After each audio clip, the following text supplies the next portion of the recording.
Hello, everybody. Welcome. We're back after some time. I know we missed the last couple of sessions.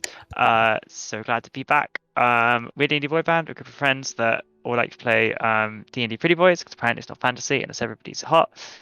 As we've said, this is a original D&D campaign set in the critical real world of Exandria, long before CR2 or CR3, but long after Calamity.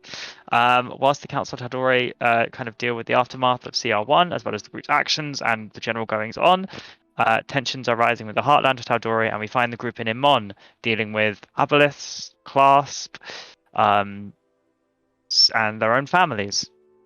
Now, before we begin, do we have any announcements, Erin? Nope. Other than the continued presence of Lady Kix, who is aka Hannah, aka Casadius, who we're very glad to have, who is a black square at the moment, which is fair enough, but will be here in session. And yes, very nice to have everybody. Nice to be back to get you guys up to speed on last week. You guys are in the middle of getting your revenge on Kari. You have staked out, you have researched, and you have found that Kari enjoys frequenting the Black Swan, a theatre in the Erudite district of Imon.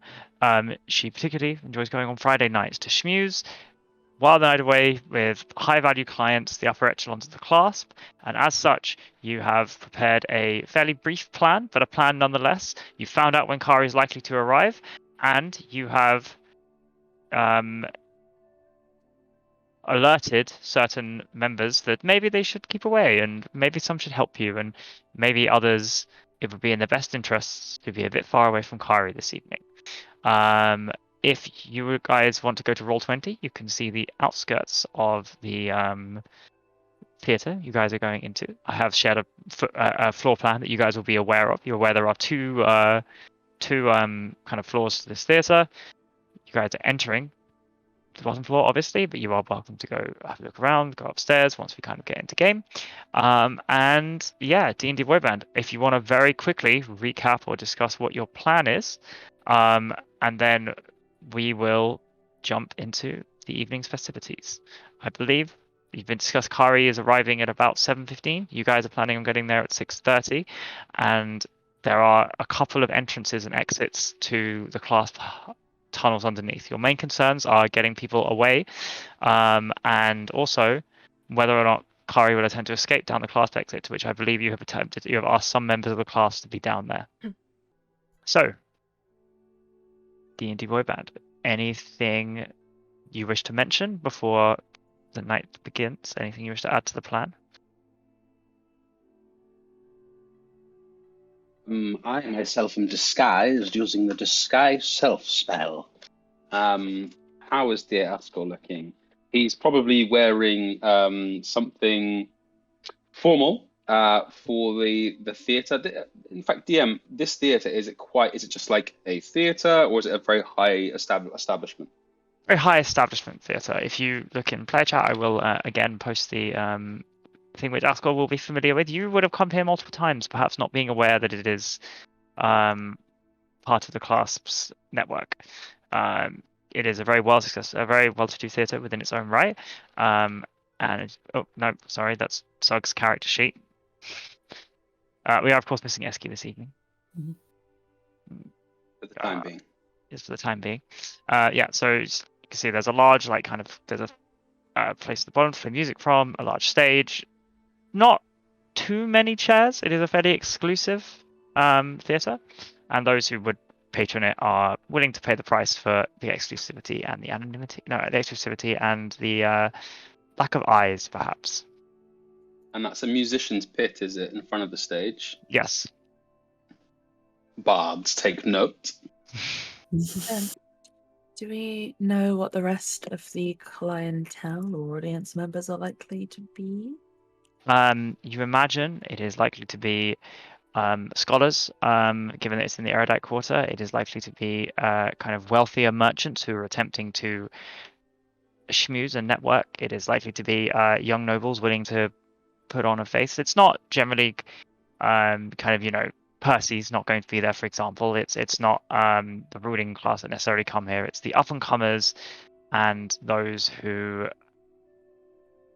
if they're there and they're kind of in a position of power, it's because they might want something from the Clasp. That's what you guys have known before. It's you go here to be seen, to going here, and you don't need to go here if you don't need to be seen, like someone like Percy or Vox Machina. Oh, it's like a prestige thing. Yeah.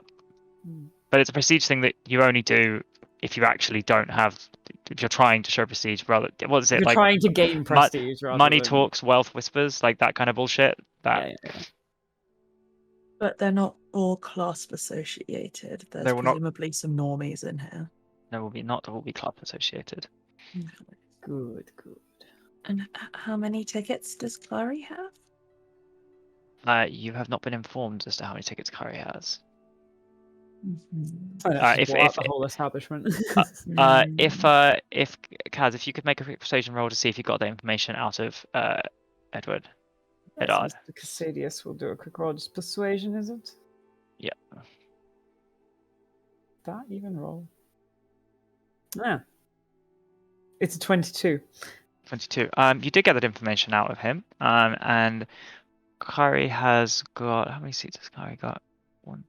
Kari has bought 3 tickets this evening. 3. Interesting. Cassadius, of course, relays this to his friends.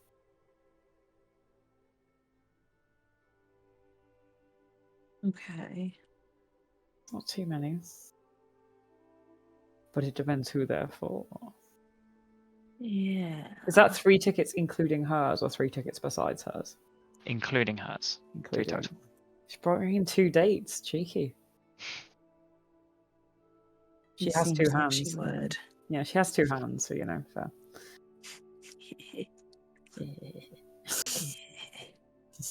Gremlin laughter. Laughs in hidden. And do we have tickets or as like audience You have members, tickets, or yes, can as we audience members. presumably... You are I've been welcome. muted for ages. That's hilarious. Oh no. You are welcome to walk in, stroll around, What presumably we- in disguise for some of you. Were we smart enough to speak to Cass's friend? Is it Eddard? Yes. Who works here and requests that wherever our tickets ended up sitting us, we're not like stupidly close to Kari. I will say that you considered that. Yes, this is still a week Yeah, leading we up. could be like, can she be within sight range, but like not like right next to us, because that would be a little bit orcs. Yeah. Cass, just on the off chance that it will mean Kari finds it less suspicious that he's there, will sit a bit further away from the group with his ticket, just because as far as Kari knows, Cass is still on side. Absolutely. Yep. Okay, so I don't know when and how we're going to instigate Operation Knife Kari, but agnostic of that, regardless, I think Barnes would try and get himself into the orchestra pit. Okay. Is that when you arrive, or? Yeah, I think he'd maybe like walk in, and assuming we kind of had some kind of plan in place and he felt comfortable about leaving the party, yeah, he'd maybe schmooze up to some musicians if he could find them backstage. And yeah, maybe just try and walk straight in when they all go seat themselves, pull up a chair, like Does that mean he's do wearing that a thing where you're silly- do that thing where you're confident about what you're doing and no one questions you. Does that mean he's wearing a silly orchestra tuxedo? He's wearing a tuxedo. He's wearing a Phantom of the Opera half mask as well. And he slicked back his hair. It's a little straighter than usual, should we say? Hey, Oh. thank you. We'll perhaps therefore go to the event of the parties. You guys rock up. You can see many horse-drawn carriages drawing those who are far too exquisitely dressed. Some of them look like comical. Some of them dress how Ascor dressed when you first met him. Oh, no. Big ruffle. And you see them kind of being greeted in and whisked away by various members of staff. You can hear kind of laughter and warmth and light coming from inside. The tinkling of glasses. So what Barnes is wearing. Let's go kind of that way around then. What would Hayden be disguised as? What would Hayden be wearing? He's gonna try to look as generic as possible. He's gonna basically disguise himself by taking a couple of features of a couple different people who are attending the event and mushing them together to just probably generic kind of dark, medium length hair, kind of suit, nothing that's gonna stand out or make someone look twice. Excellent. Askell? Ascor is basically gonna turn himself into using.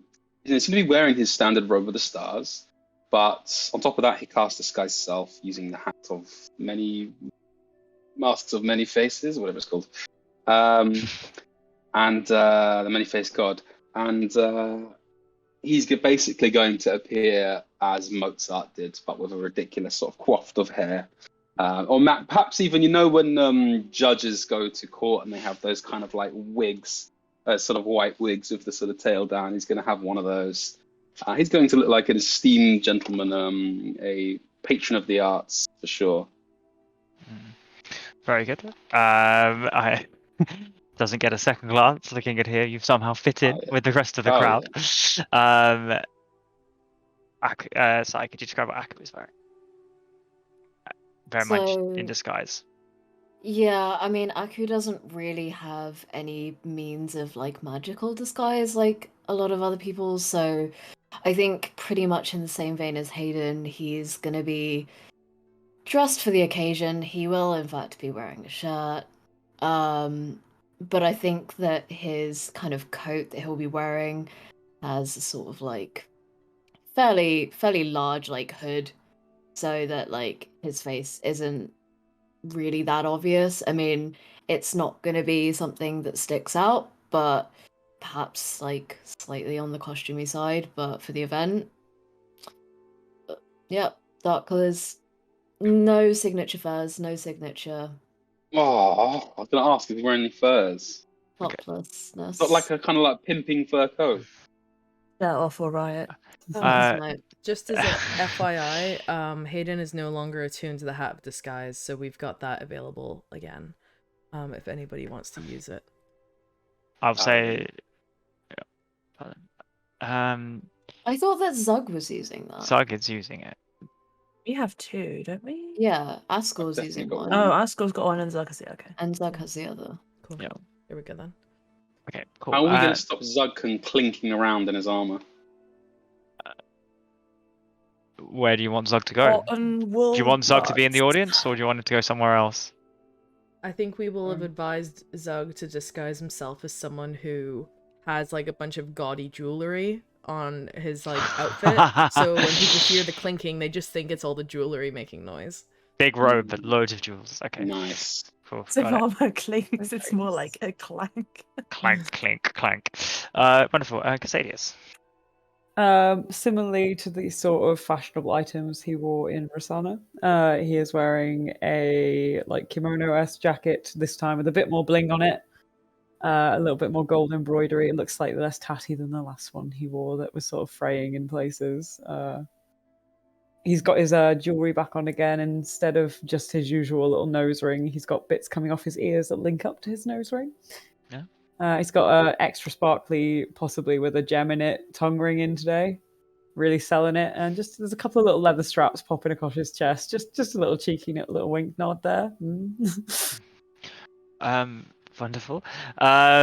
It's open to the navel again. He's full slot mode again. Of course, why not? Why not? Edward, like as you arrive, Edward beckons you in, and you see that he kind of declaring as well. It will be approximately 10-15 minutes before the bulk of the guests arrive. They like to be fashionably late. You are welcome to look around if it suits your purpose first. You look around, other than the staff kind of beginning to hurriedly prepare, there isn't actually any guests here. So presumably you have been let in slightly early. So if you wanted to go set up, look around, position, you guys can move your tokens around. There are 2 floors. There's a little bit of difficulty because I'm going to duplicate all your tokens. Because you can actually, if I put it here, you guys, if you're standing on the bottom, can see the top floor. Obviously, you can not there, but you can see it. So there are kind of 2 locations to be looking at. Does that make sense? Kind of the layout. Like on the top, there's that balcony, and then obviously the large area to the stage. Where if you guys looked up, you'd be able to see. Cass will give Edward a little pat on the arm and just, thanks, buddy. We'll get set up. You've got some staff keeping an eye on that little sneaky way in and out, right? well, yes. He kind of looks at you slightly confused. Your guys though, right? Oh yeah, I was wondering if you had any spare staff who could just kind of, Um, my staff aren't fighters. I can. Oh, not to fight, just somewhere they can keep maybe a Oh, vantage somebody's point always on it. watching. Oh yeah, Of that's course. fine. Sure, absolutely. Anyway, please, Mikasa, Sukasa, all of that crap. Just don't make too much of a mess. I've invested quite a lot in this place. Well, I'm pretty sure where at least one of us knows prestidigitation. We can clean it up, no problem. I take a bit more than that. Press the what now? Press the button. Sorry. You guys are welcome to fan out, explore every nook and cranny of this place, and decide where you want to be. I will say, maybe, you can have a look around. Look at, basically, you guys know the layout based on what is in player chat. You guys can position yourself. You find your seats are basically, you guys are the 1, 2, 3, 4, fourth row back. On the left side, the side furthest away from kind of the south, Kari is front right seats. I can mark them with a little X where you guys are. Please. Yeah, that'd be handy. That's not an X, that's a square. You guys are here. Here. This is where your That's seats it. are. I can't see it. You might be on the wrong layer. Okay. We No, need I to literally move looked at ourselves the wrong into one. the thing. If you move yourselves to the right, you can see it. To the right. Oh, Got all I this see. dynamic lighting going on. Also scroll to the Um, north as well, guys, and the south, just so you realise the two sort of up and down maps are there. I didn't realise that. Yeah. But Jamie, because Yes. Cass would have gotten tickets slightly separate to the others, so it doesn't look suspicious. Can he be over here? Yes, of course. Actually, he'll No sit in an suspicion aisle. here. It's easier to be in an aisle. That's fine. Where is Kari sitting? Kari is sitting in the red thing. I don't see no red Kari there. is sitting on the. Oh, that's not a red X. What's going on? The red X here. Front row tickets. Oh my, yeesh. Kari. I think Ascor on the upstairs would like to sit on the red X. You'd rather move your seat there?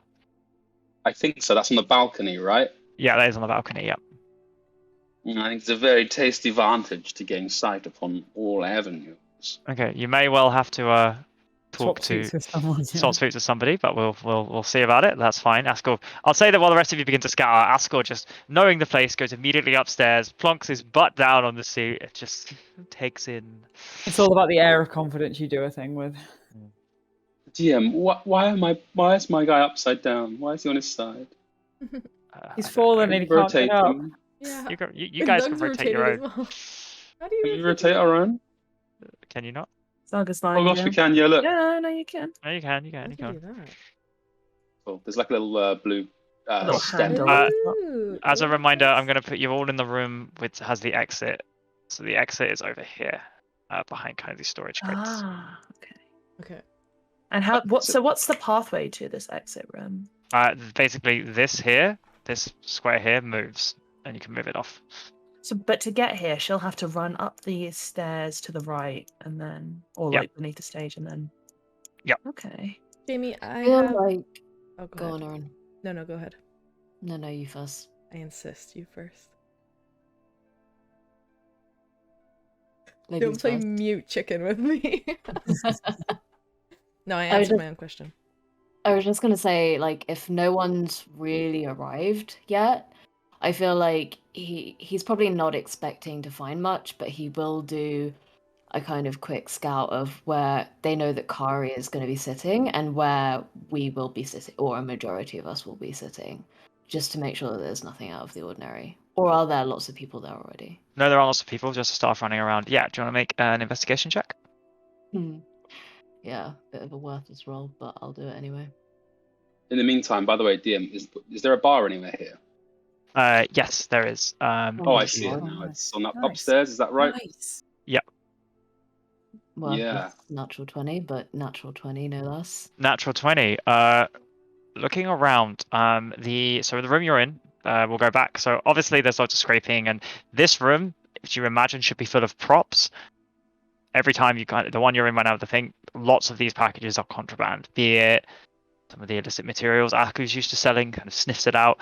Some of the a lot of He weapons. doesn't just pick up the stuff and just start smelling it. No. It's in like you get in the Like a room and you're sniffer like the smell of weed hits you, like you know exactly what's in this room, and weapons and various things. You find a shit ton of contraband in here, not particularly interesting to you.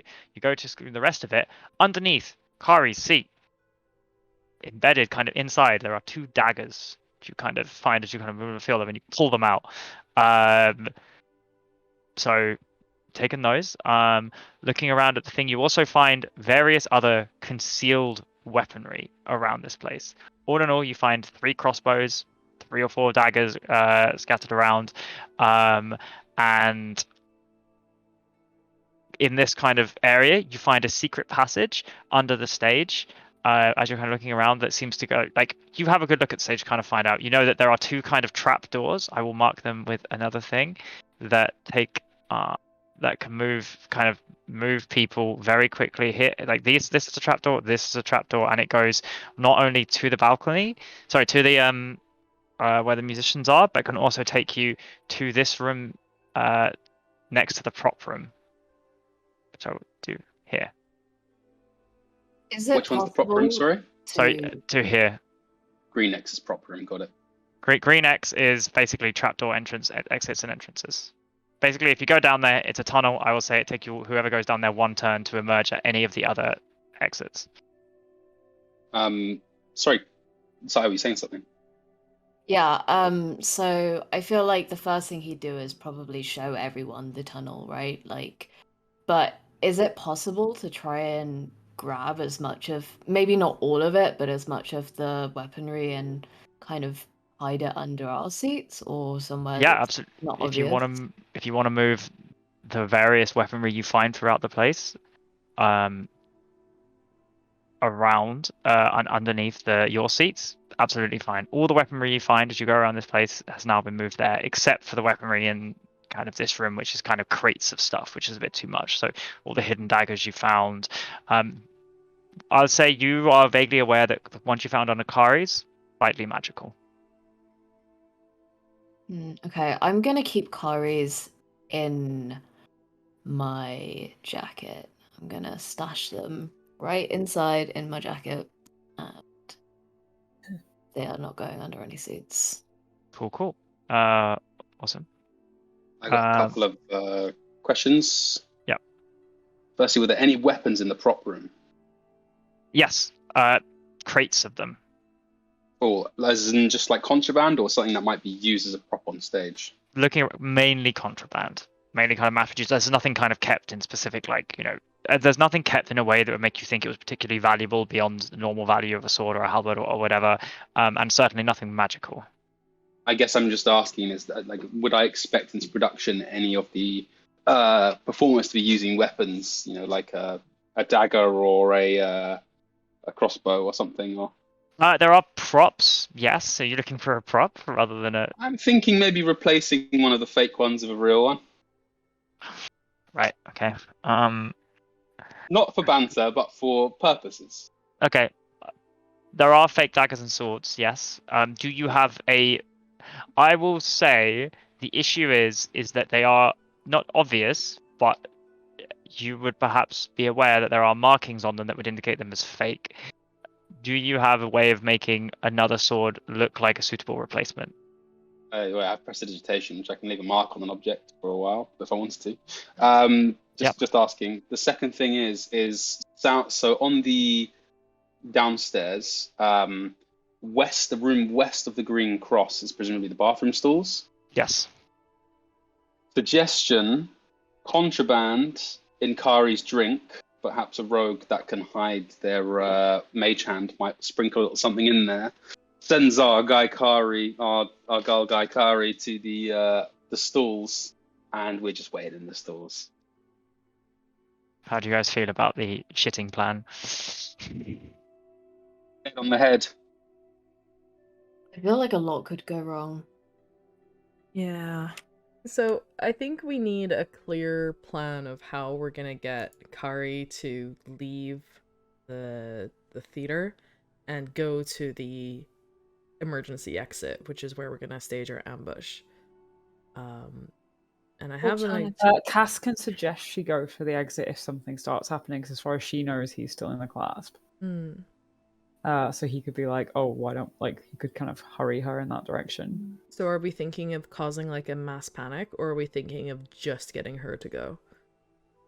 I was going to suggest I have that feature where if I play music and someone watches for a minute, I can charm up to 5 people. So I think she's an elf, right? So I don't think that'll work, but whoever she's with, I can presumably charm. And I've also got loads of like program delusion and devil summon and shit. So if we want to go mass panic and layer that in with loads of people charmed, then If you charm them, have you'd that. have to. Doesn't it say you have to tell them to do a thing? Because then she might witness you tell them to, and that might throw it. The plan I off. assume at that point we're kind of in go mode. So like, yeah. Kill them all. Well, I have like a few spells like Dominate Person, which go down well. Like I could take out a few bodyguards, turn them on Kari, that kind of thing. Hold Yeah. person prepared, and I also have command. Ooh, handy. I have demand as well, so that's remote command or remote suggestion rather. Homebrew. I had an idea for Hayden to maybe act as bait to get her to either Follow? leave the place because she gets freaked out by seeing him, or Yeah, to good follow luck him. getting Aku to agree to that. Yeah. Hear me out. You're both in disguise on stage. Your background actors wearing helmets and you rip them off halfway through. In character, you guys will have about 15 minutes to make this decision. So, not to rush you, but you don't have unlimited time to make this. And I'm going to say all the time we're talking out of character, you guys are talking in character about the same things. You probably have about 7-8 minutes left to decide a plan before guests will start arriving, and Kari will arrive in approximately 20 minutes. Okay. I like Barnes's idea of using his music to charm the Goonies. And then if we can get Kari to either run away from Hayden or try to follow him to the safe room, then we could have Aku there with Hold Person ready to ambush. And then I guess if we have Ascor and Cassadius positioned in the crowd, then we've got some backup. And then maybe Zug is in the room with Aku as well. So we've got some more muscle there too. Yeah, so we send her in there and then I can get all the guests out with some like, I don't know, zany shit. So they're all made to leave. So if anything spills out of the room and it all goes bad, then we're working on getting people to leave at the same time. Yeah, that works. We guarantee that Kari herself would actually follow Hayden, because I feel like she'd just get some, whoever is. If Barnes has done his magic on charming the others first, then But maybe we don't she'll know that that's going to be everyone, right? Yeah, they have to save if they have save. to save. Yeah. Yeah. I mean, so presumably she'll either go for Hayden or run for the secret tunnel to escape. So I guess if Hayden's running towards the secret tunnel, it's like either, it's win-win for her, or she'll run for a trapdoor. What if I summon a devil and tell him to hide in the trapdoor and then... So upon looking down the trapdoor, you Surprise. did see there are two members of the Clasp standing there waiting, which Cassadius would have been like waved to, and they would have nodded. So you've confirmed that there are 2 people in theory on your side, currently on the other side of the trapdoor. So that's the little wink. tunnel, right? And then these green trapdoors are just like... They're basically they're for performances where somebody needs to disappear from the stage and sneak out the back or reappear on somebody else. But in looking through everything, you found them and the weapons, which you don't know if Kari even knows about these, but you know about them now at least. Okay. But I think that sounds pretty good. So Do you think it would be possible for Hayden to have gotten a ticket to sit here behind Kari? Would Hayden have? I will say ultimately with tickets, given that you guys didn't know the layout, you guys can pick and choose your seats. I think that's fine to not get too bogged down in it. Yes. Cool.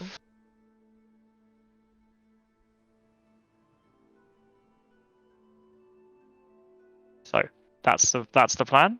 Barnes is going to try get down. Well, You're gonna. Yeah, I'll try do like a violin solo, and that's Operation Go, I guess. Okay, cool. I will put Barnes down here, and I will put Kaz is over He's here. in the Correct. seat behind. Yeah, that one. Yeah, that one. That one. Cool. Either That one. or. That one Okay. probably. The further away he is, because he's more of a shooty rogue. So Is this orange square the emergency escape. exit? Yes. So I guess we would want Zug and Aku in that room. You want Zug and Aku in this room. Okay, cool. And the assumption is that we have all our weapons with us. Like, would Barnes be able to have a staff with him just at his feet in the Yeah, orchestra you guys pit have. and all Yeah, that stuff? yeah. You guys have your weapons. You have your things. yeah, the reason I put Cass in one of his like kimono style jackets is I imagine that he can probably hide things in the sleeves and in the long bits. Like, Yeah. So, if that's the plan, all good.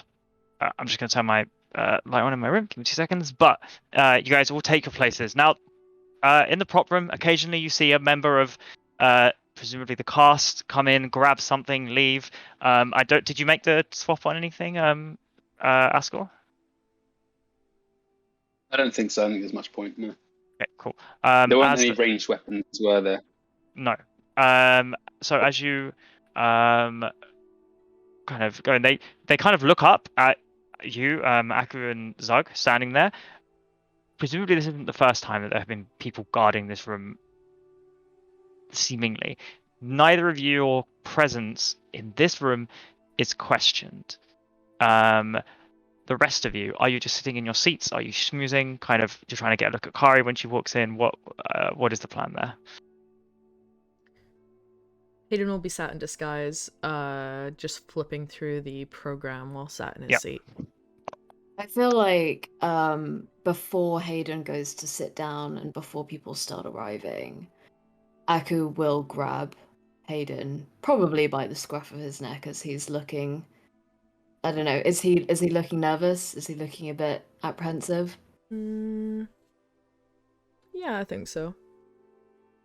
Yeah, I think Aku is very much just gonna kind of grab him before he goes in and look, Hayden, you need to promise me this is not gonna be like before. You're gonna run and you're gonna come to Zug and I, and you're not gonna try and engage with Kari. I really don't like this idea of you playing bait, especially when Clasp not knowing that we're alive is one of our biggest advantages at the moment. So just play it safe, please. Yeah, of course. I mean, we've got the whole team here this time, right? It's gonna be different. We're the one. Aku doesn't look super convinced when like Hayden is sort of reassuring him a bit. But you can be pretty sure that he is going to be keeping an eye on Kari and Hayden pretty closely. Okay. Everybody, side to side, take your places. You hear as the murmur and butter as people arrive one by one, slowly fanning in, grabbing drinks, chatting. There's not a huge amount of time between arrival and show. There's a little bit of schmoozing. It's kind of the intermission where people generally do most of their chatting, and one by one the seats around you begin to fill, and there's a sense of excitement and hush around the theatre. Ascor upstairs is probably the last to see Kari walk in. Aku and Zug, of course, don't. Barnes, you probably have to crane your neck or get a little message. And Hayden and Casadius see Kari walk in, wearing a ball gown, kind of stretched to all the way to the bottom, hair kind of tied back in a bun. You, perhaps with your perceptions, probably do make out the vague thing of a weapon under the side, but only given that you've taken away some, you imagine you don't necessarily know if this is more powerful than the ones that were hidden. It's wearing kind of a necklace with a ruby jangled before it, and is chatting fairly enigmatically to the two men she has walked in with. One on the right is particularly tall, about 7 foot. None of you recognize him. He's very well dressed, very smartly dressed, kind of 3-piece suit, red cummerbund all the way around. Features quite boyish and young. You put him at being about somewhere between 20 or 30, and kind of amber eyes kind of light up. The man on the left of her, however, Sorry, Jamie, question. Yeah. Elf or no? Can we tell? human. Human. Oh. One on the left. There's a little. Those of you who see him realize there might need to be not change of plans. Potentially, the evening might go slightly differently than some of you thought, because it is a spectacled, medium height, well dressed, neat, green eyed man who you No. recognize to be Cecil Fortomp. No. Fucking yeah. Oh shit. And they kind of walk past, and Kari kind of gives Casadius a little nod and a smile. The man completely ignores you. Cecil kind of gives you a polite nod. And all three of them go and take their place at the front and kind of begin to continue to chat to each other. So assumedly this is before the orchestra have walked on, right? So is this sort of backstage? Barnes is peering out from the Barnes is curtains. peering back. Barnes, with a man of your charisma, has managed to convince the conductor that you are a last-minute sub who has clearly. You played a little bit for him, and he was impressed. The person I've subbed for, I put my hand on backstage. I sort of said, honestly, I've always wanted to play here. It's a real dream of mine. Would you maybe help me make it come true? And I've just sort of, Then just stabbed them in the gut, dragged their body out back. yeah, just tossed them in the bin. If that didn't work, Cass will use unsettling words and make them really think they're going to be shit tonight and they don't want to play. A combination of the massive amounts of roleplay bullshit that exists in this party causes the poor second violinist to. No, I'm going for first violinist, bro. We've First Yeah, I was violinist. gonna say, man. Yeah. Isn't it? Yeah, isn't don't it- give right, Barnes somebody- Soloist. Somebody who might know more about orchestra to me, I have heard that it is, and might be because the person I know is like second, but it's like the person who's second actually often does a lot of the legwork. Yeah. Yeah. But it's like, That's because yeah. they're a second violinist. That's why they're saying. Yeah. Just kidding. I'm just kidding. I don't know. My grandfather was amazing at music, and I suck, so it's family disappointment. Okay, they all go sit down. Obviously, you guys probably exchange a couple of looks. I don't know if this necessarily changes the plan. Do you have any way to communicate to each other and talk briefly? I will give you 5 or 10 in-game minutes if you want to talk to each other about, like, if you can, about what has happened. Message, Cass sending. has message. Who I else? have, Okay. message, I have message as well. Yeah. We're within like what? How big is this place? We're within. Not particularly big. You're within about 40 feet of Kaz, 30 feet of Kari, 35 of Hayden, and 35 of Barnes, and more like 70, 80 of Ascor. I mean, so that oh, means it's that, double distance. 160 case? because upstairs. Yeah. so Oh, shit. Sorry, so go that ahead. means everyone, as long as I poke my head around the corner and can physically see people, I can communicate with everyone. Yes. They can communicate back to me. They can't communicate with the group, but I can communicate back to. Oh, you can be like Everyone. our message pattern. You can be command tower, and then Cass and I can do ad hoc pings as well. Upon Kari's entrance, actually, as you kind of look out, you do look behind you, and you see 4 figures emerging from outside of the different figures, 4 members of perhaps the Clasp emerging out from the portal, who kind of attempt to walk and brush past you and Zug, kind of onto the stage and round the back. You allow them? Do they look suspicious? They're wearing. They're not necessarily. They're not hooded up, but they are like moving delicately, stealthily, and with purpose, or attempting to. And they kind of don't give you or Zug a second look.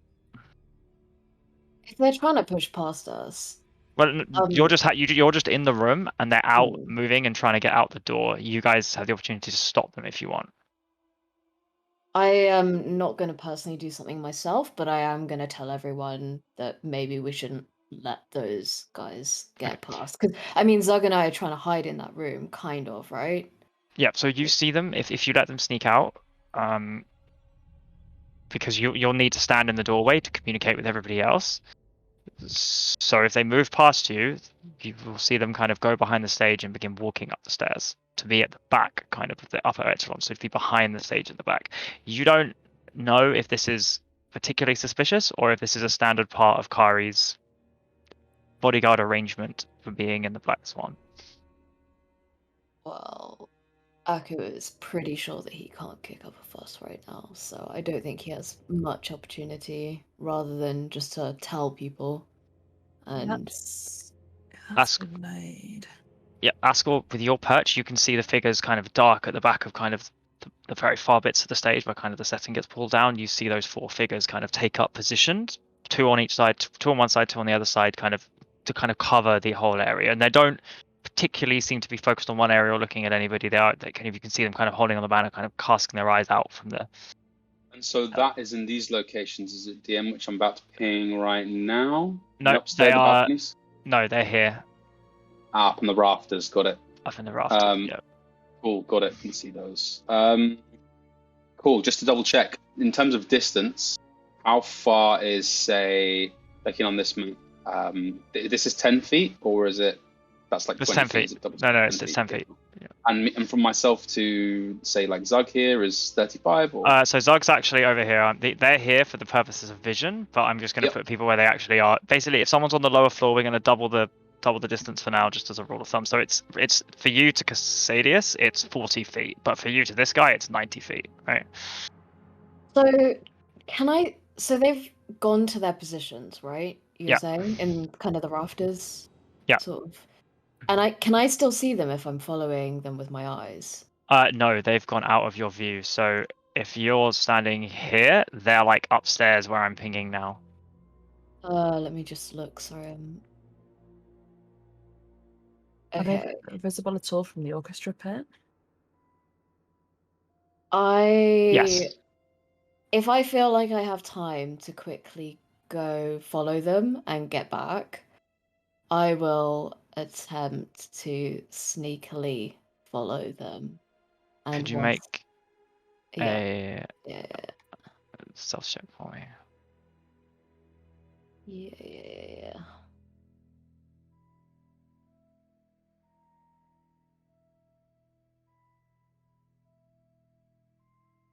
14. Kind of as you're going out stage, you see kind of like someone on the side, like, "What are you doing? The show's about to start." But like this is not like right as the show is started. Like people are still walking around, right? Otherwise these guys would stand out. It's No. so they weren't seen. Oh, they have succeeded their stealth, have they? Mm-hmm. Okay. Fuck. If this was relayed to the party that they were going up there, Bonds would probably whisper back, "Oh, to be perfectly honest, I'm not sure I can charm Cecil, or whatever his name is. But those guys, I actually don't even think I need to see them while I do it. If I know they're up there, I can just pick them and handle them. Hopefully. I'll do my best." I guess if Bond says that, Aku is gonna just give the person who heckled him a dirty ass look and then go back to his room. Okay. with Cecil here, I don't know what we're gonna do. We're gonna kill him? This wasn't part of the plan. What are we going to do? How powerful is he?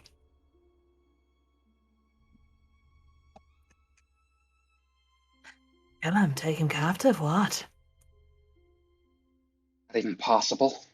I imagine he's going to be able to teleport and shit with Kari. We probably need to separate them now.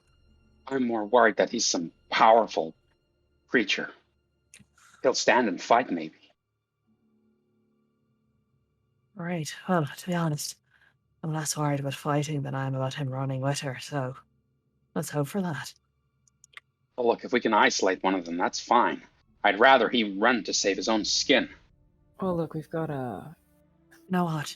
Kari's going to be focused on Hayden, right? Surely. Right. If not, I'll throw some taunts at her. She probably wanted to get a punch on me at least 3 times over the last month. So I'll try and distract Cecil with devils and shit. I'll just send a devil straight at him and hope for the best. I like it. Good. Oh. That's the plan. That's in time. The show begins.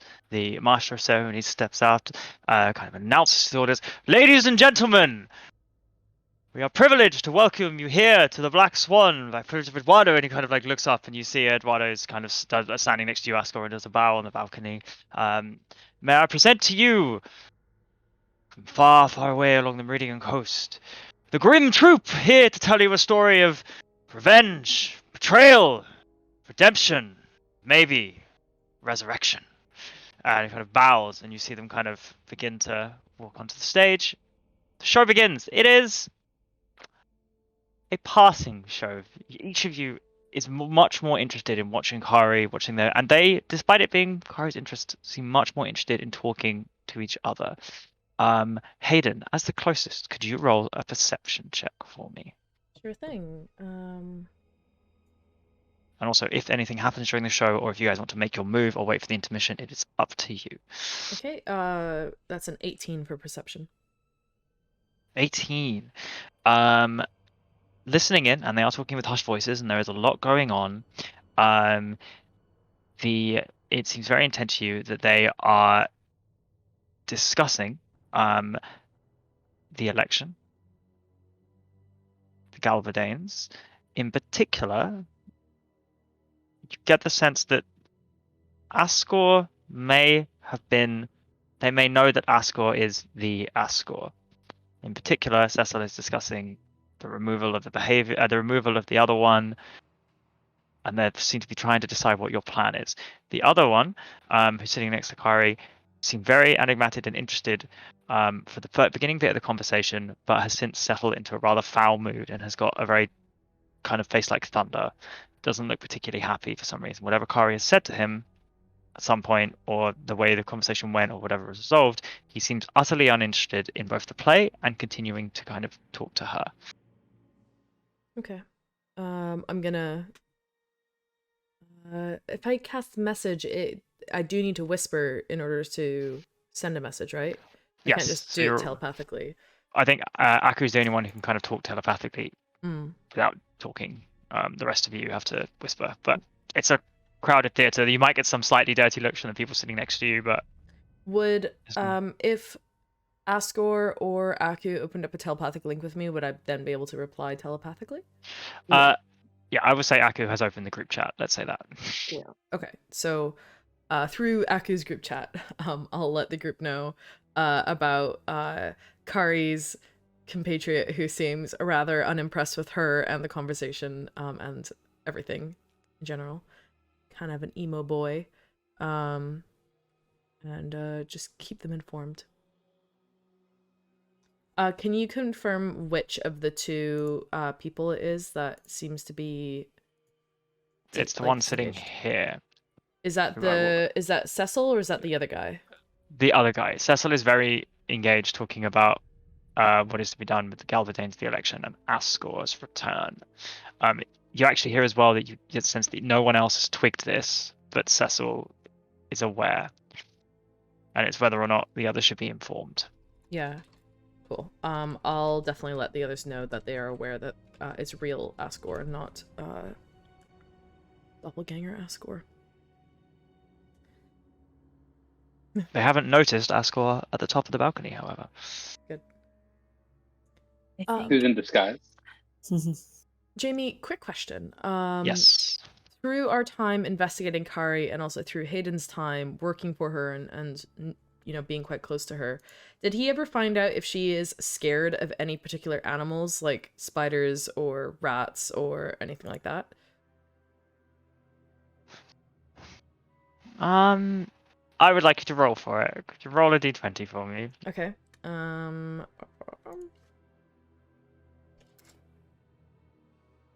That is a 12. A 12. Okay. 1, 2, 3, 4, 5, 6, 7, 8, 9, 10, 11, 12. Ah! Weirdly, for an assassin uses so much of their venom, Kari is scared of snakes. Okay, cool.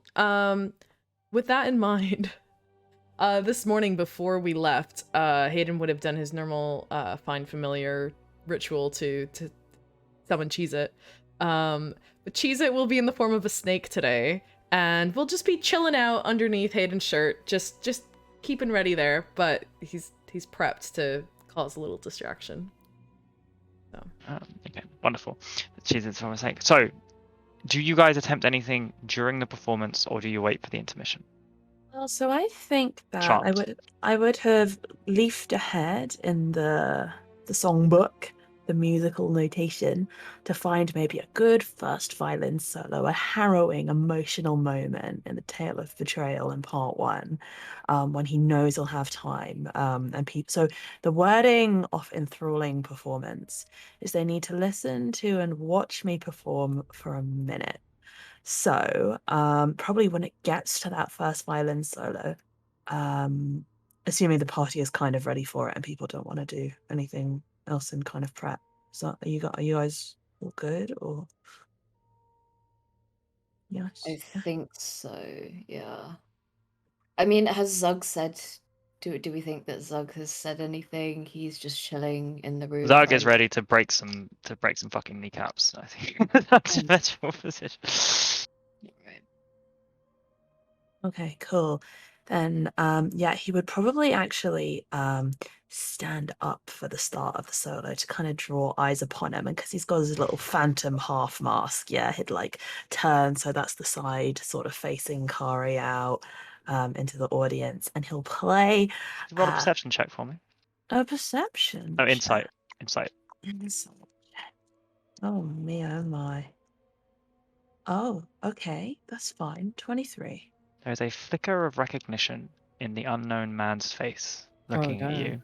The unknown And he kind of cocks his head to one side, intrigued. Not about. You get the sense he suddenly realized who you are, is interested in what's about to happen, and is not going to stop it.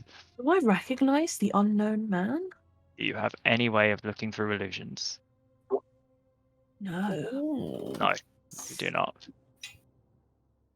Is it an Okay. investigation check for illusions? If no, that's I think if you want to like physically find one and come through it, I think to perceive through it, yeah. not possible. You'd need true sight, or you'd need to I dispel don't it. have Yeah. it. All right, cool. Well, that's a bit of a bomb, but cool.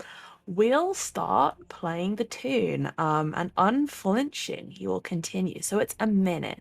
It's haunting. It's soulful. Maybe it's the from like the One Ring thing. It's that kind of level of like, is that. And after a minute, I need wisdom saving Saved. throws. From Five okay. creatures. 5 creatures. Which 5 are you choosing? It can't be Kari, because she is in fact an elf. It can't be Cecil, probably, because... Should we try Cecil? Fuck it, let's try Cecil for Tom. Okay. And the 4 goons upstairs. And Mystery Man, we don't know who he is.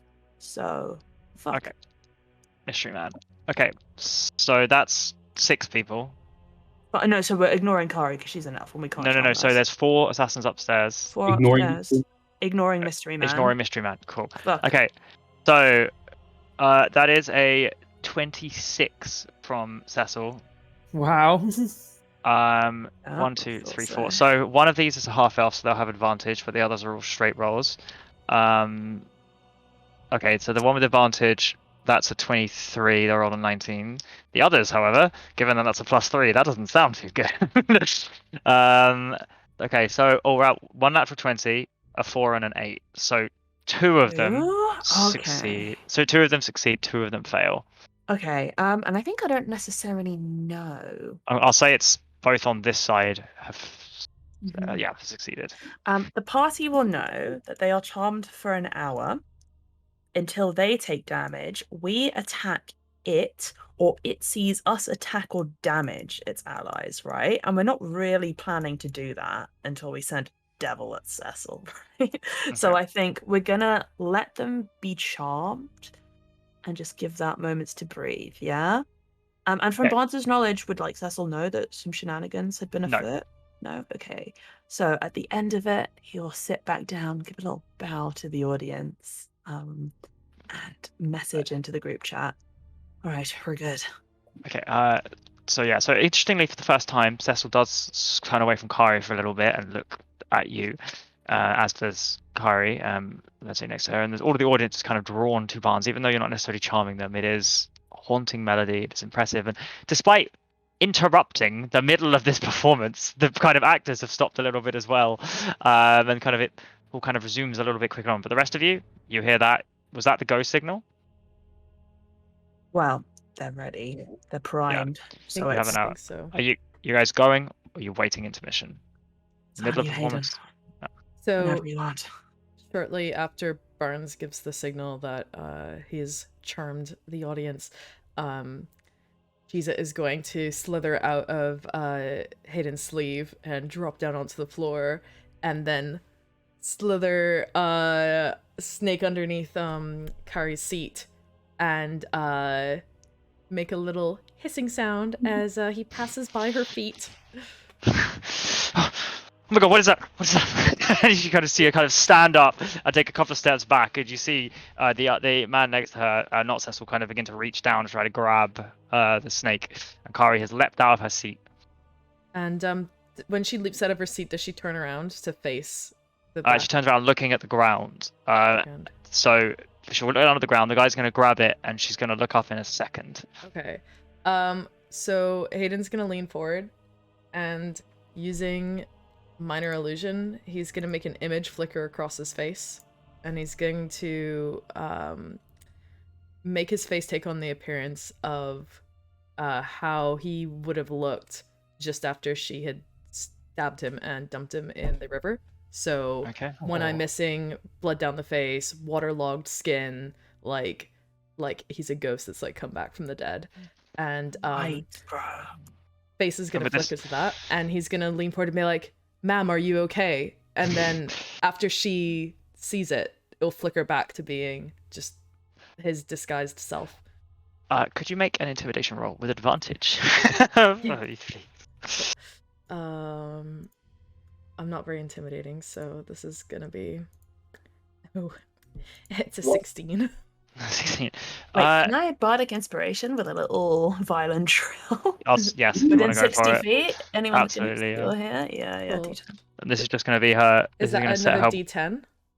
Yep. Yeah, D10. This is going to set her saving throw for what's about to happen. Okay, so that's 24 then with the bardic inspiration. 24. Okay. Nice. She rolls poorly. She kind of like looks up from the snake as the guy cheese it, kind of inhumanly fast. Kind of grabs it, kind of holds it up, she kind of backs away. She looks at you, and when you say you're okay, man, she goes. You kind of see her just go, Hayden, and as she takes one step back, she falls into the orchestra pit. Oh my god. And do you see her as she kind of goes, crashes down? There's like a crash and a ring, and the whole performance stops. The whole orchestra stops, and everybody kind of turns and looks at as Kari has just fallen in. And you see, because obviously they're charmed, but they're still allies. The kind of each of the assassins at the top kind of tenses, looking down at what's just happened, seeing if they should run or not, and just like everything freezes for a brief second. You're expecting this. You can all act first if there's something you want to do. Crap. Can I bend down and polymorph her into a snail? Genius. You can certainly try. I will let Barnes. That can be your action. Basically, you all have a free action. I will say, attempting to polymorph her is going to trigger combat. So you all have a free action to do, not as a surprise round necessarily, but as a strike. So we'll start off with rolling initiative. This is the order it happens in, because it might change as it goes on. Okay, so we're rolling initiative? We are rolling initiative. Okay, yeah, let's do it in order, because, depending on what people do, that might be the play.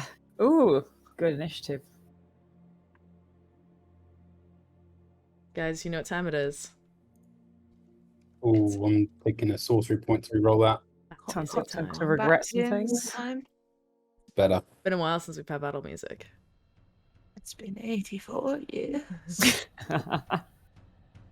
I'll say Kari is going to miss her turn this round, regardless, because she doesn't think she's in combat and she's just fallen into the orchestra pit. She's going to use it to stand up if she gets a chance. Okay, and then I'll roll for all of these guys. So I'm just sometimes it adds it automatically, sometimes it doesn't, which is annoying. So Ascor, Zug, Aku. Oh, a Cass and Kari on the same initiative. Yes, her dex is 20 though, so I think she might just outrank My you. dex is 20 plus Oh 5. my god. Plus Okay. 5, baby. Yeah, roll again. Oh god. That's a 14. Okay, give me a second. Well, maybe 21 again. No bonus, but that means you rolled a 17, right? I get a +7 to initiative, so. Did you roll a 14 as well? What the fuck? Okay. Twinsies. Roll once Sorry, more. guys. Roll once more. Wait, mine's a 14. 7. A straight 7. That's what I rolled. 6. 6. Okay. She just wins. Am I Okay, still on 21? I'm just below her, yeah. Yeah. Damn it, Kari. She's fast. Okay, it's four assassins. Let's go. 13. She's fast, but it took her 3 turns to be faster than me, so. There you go. 13, 10, 18, and 14. Okay, Ascor, initiative. My initiative is got 0 currently, but that's not true. Let me put that in. That is 12. Okay, could somebody roll for Zug for me, please? Oh yeah, sorry, that's me. I've got his sheet. Give me 1 second. Yeah. I'm not on the order. Barnes, yes. Order. Sorry, Barnes, order. I've got a natty 20. Okay, Okay, so yeah. Let's go. Zug Zug. is 23? 25. 25. Oh, Jesus. Okay. Okay, awesome. I'll arrange that. So, I'm aware of the time. So what we'll do is we'll do this surprise round, as it were, and then we will have a break, and then we will get into presumably the combat. I am saying polymorph thing, but I will. Polymorph will certainly, if it succeeds, it certainly will. Failure might be going to something else. So, Casadius, you leave out. Like, you react first. The orchestra stopped. The play stopped. Kari has landed. There's been a crash. You don't know what's going on other than that. You've seen Hayden kind of lean forward and Kari back off. You've seen It's this man called pick up the Zug snake. through as mine, I think. Oh, I'm on okay. 21, remember? Yeah, I think you've been added twice. I need to. How do I remove you? I think it's because I've got the roll 20 app thing. That makes sense. Did we just ignore okay, 25 Casadius? Yeah, just ignore yeah, it. we can just do that. Okay, Zug's up first. I will say Zug peers out and will probably wait, given that he's not here. Kari, kind of, I'll leave it. Casadius, you're up. Oh shit. Okay. Well, the first thing Cass is going to do to be an absolute pain in the ass as a rogue to you, I'm so sorry about this, is he's going to stand up, and as he stands up, just really discreetly, he just clicks his little heels together to activate his boots of haste, baby. Oh no. Which I believe, I just need to double check, will mean that it's going to double his walking speed. Does he get an extra attack? I can't remember how this works. Haste does, yeah. Yeah. So he gets an extra attack. That's great. So he's going to do that, and then he's going to pull out from inside the sleeve of his delicious kimono. He's going to pull out a crossbow. Okay. And he's going to level it at Cecil. Okay. Because I imagine Great, if Kari just fell backwards, she's on the ground, so he can't. She's kind of see her hidden a from little where he bit is. from you. Okay. So should I just attack him? I will say, yeah, fuck it. It's a surprise round. You guys have a surprise round because. Cool. So this will be 2 attacks. First one's going to be sneak attack because he does not know he's under attack, I guess. No, he doesn't know he's under attack. I'll say you have advantage. He stood up. It just. I will roll again then. 16 to hit. Not my best. 16 does hit. Ooh. So that's 40 damage Okay. altogether, including the sneak attack.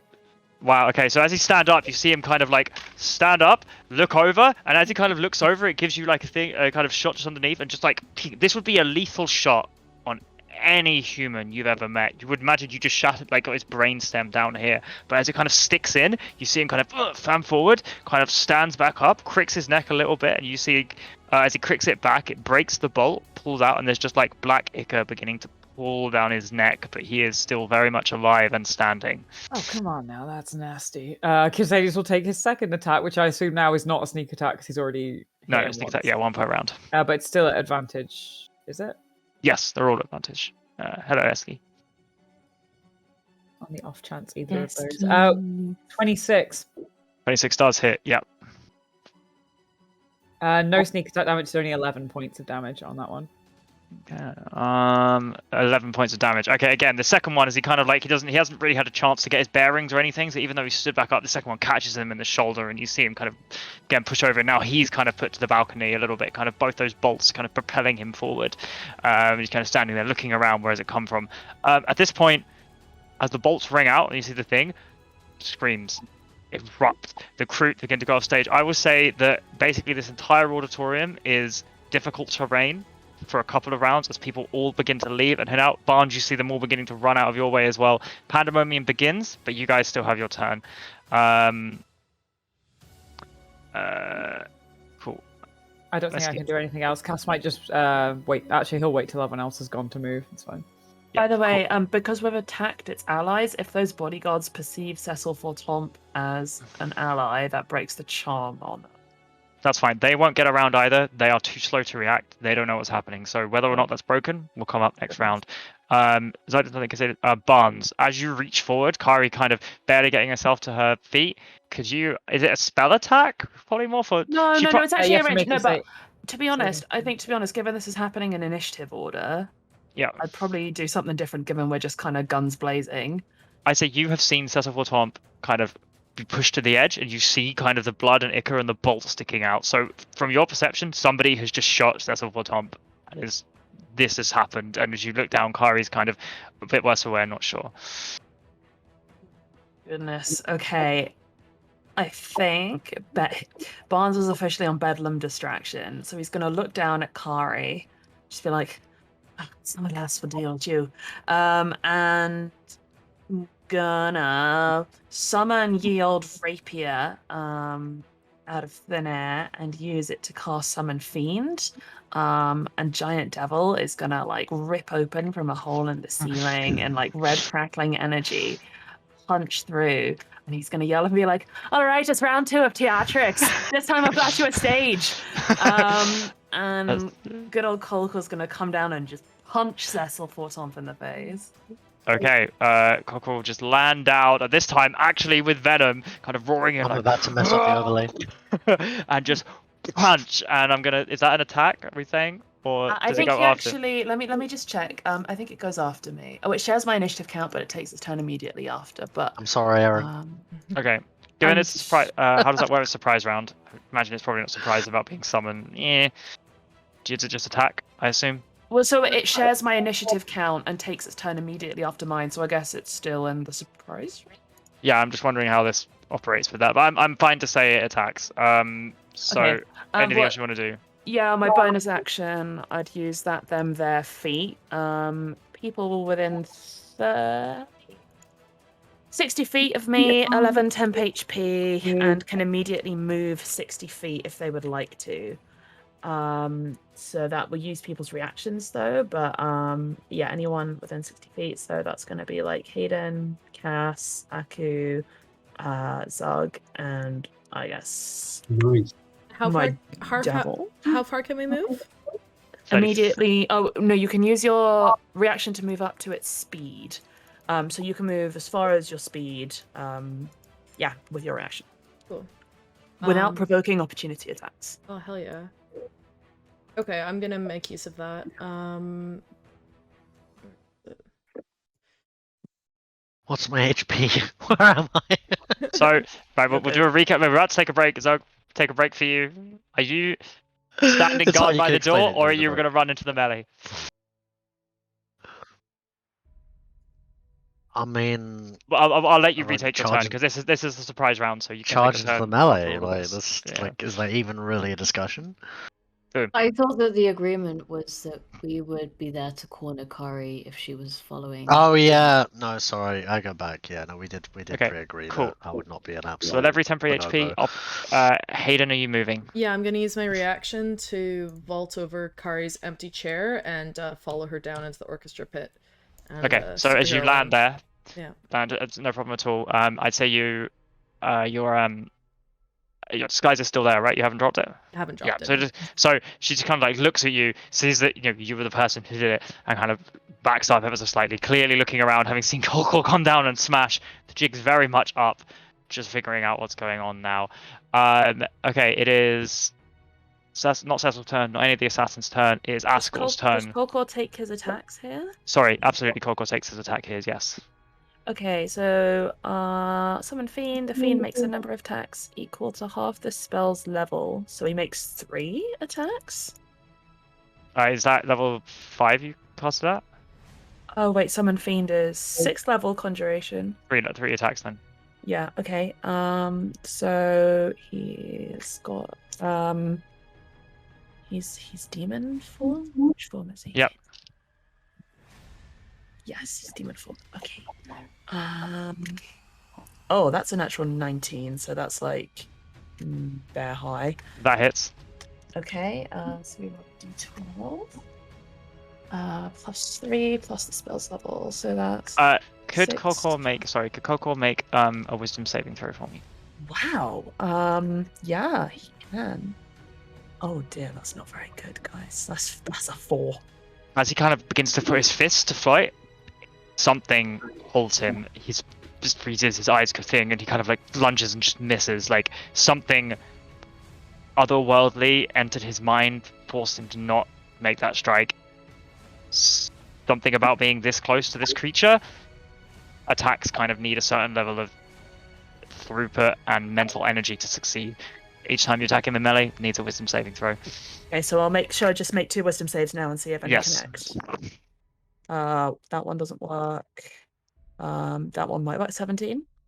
No. So as Kolkor's standing there, theatrics slamming into like the floor, creating splinters everywhere. But you know this isn't theatrics. These attacks are supposed to be hitting, and they are being like staring up at him. Cecil's not frightened, like bemused and a bit angry with the thing, but something. It's not a force field. You're not seeing these hitting and sliding. Kolkor's hand is being like almost.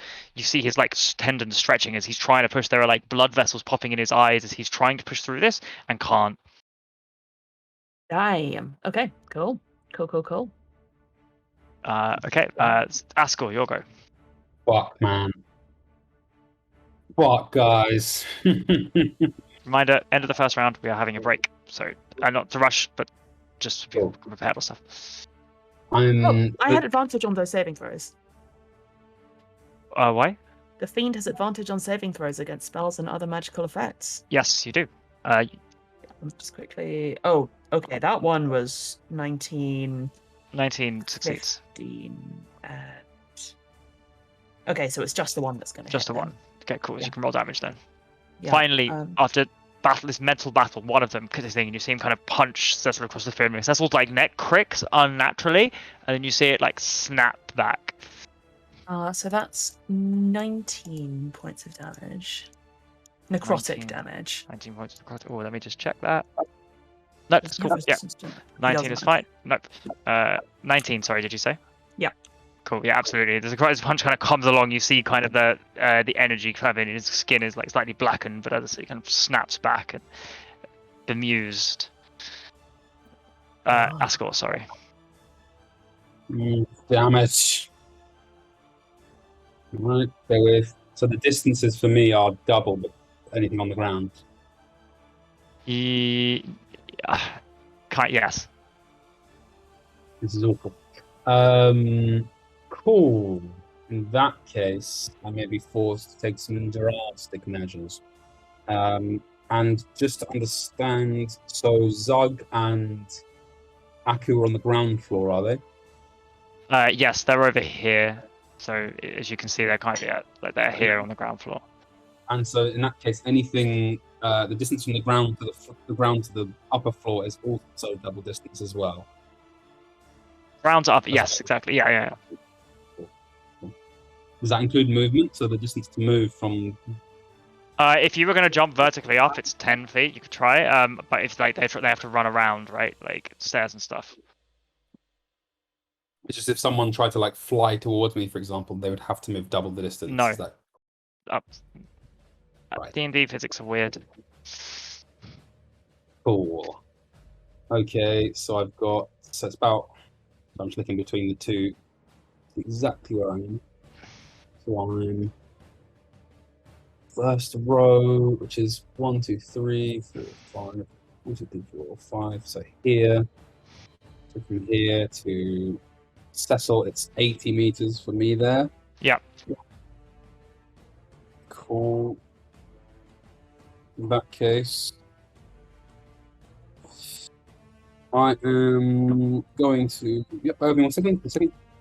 Pardon? Sorry, 1 sec.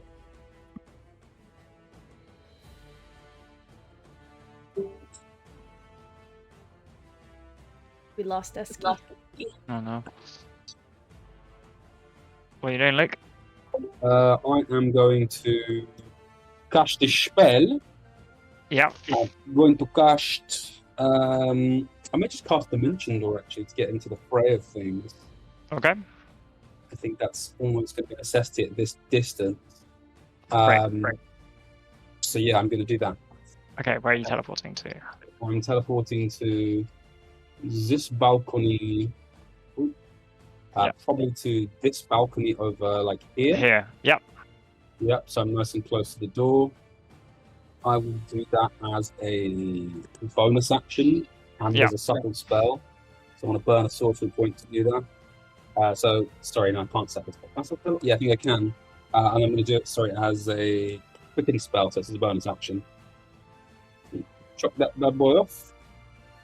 And then I'm going to cast, I think, telekinesis on Cecil Forton. Okay, what's the saving throw? There is no saving throw. It's a contested strength or dexterity check. Okay, so he has to roll a strength throw, right? That's correct. Not a saving throw, but a check.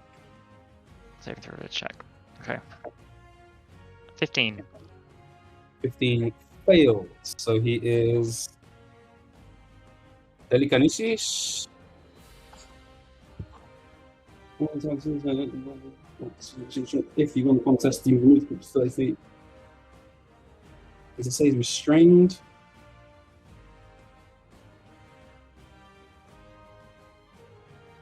Okay. Sorry, I'm just checking if it says it's like what effect it is or whatever. Yeah, creature. Yeah. Yeah, restrained in telekinetic. It has the restrained condition currently, and I can move him 30 feet from where he is. No, you need to roll, by the way, your spellcasting ability. Of course I do. Yeah. DC is it? So roll a d20 plus your 5 charisma modifier. Yeah, exactly. So 15. So you need to get above Oh, average. 10 from me. I'm going to use a sorcery point to re-roll that.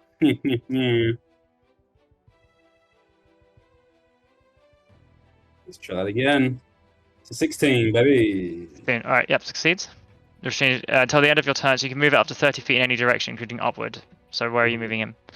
I think I'm going to just move him right over here in front of the 2 melee characters. Okay.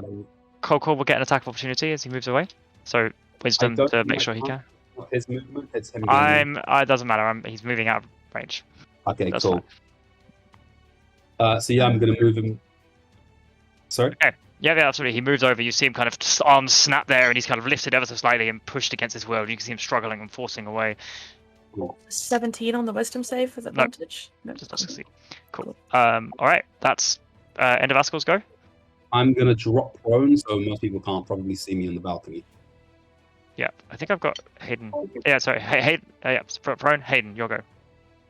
Cool. So I'm going to use Phantasmal Force on Kari, and the illusion that I want to take root in her mind is basically as Hayden lands in the orchestral pit, next to her, black tendrils of smoke kind of like burst out from like behind him and form into the shapes of like giant snakes, and they will cover like kind of like the surrounding area behind him, with the only kind of like opening that's like safe for her to run towards is towards the emergency exit, where we know that Zug and Aku are standing waiting to ambush. Okay. And as he summons this phantasmal force, he's just going to say to her again in the same voice he's used upstairs, "Ma'am, are you okay? You seem startled by something." Okay. Psychological warfare, dude. That is an 18 plus whatever. Gaslighting her. her. That's a 23. Int roll? An int roll. Oh no, int is int is 22. She rolled an 18 naturally. Poo. My spell save DC is 16. Damn. So I'll say she's like still like uncertain. She's seen the snake up above. You jump down, and regardless of anything, she takes a couple of steps away from you because like back, moving towards here, which you remember is the trapdoor upwards. Yeah. So her intention is still to run and move, but there's no phantasmal force. She seems to be in control of her faculties as she kind of like snaps her eyes away and just looks back at you, kind of a questioning, confused look on her face. Cool. No problem. And that's my action. Bonus action. Can I do anything?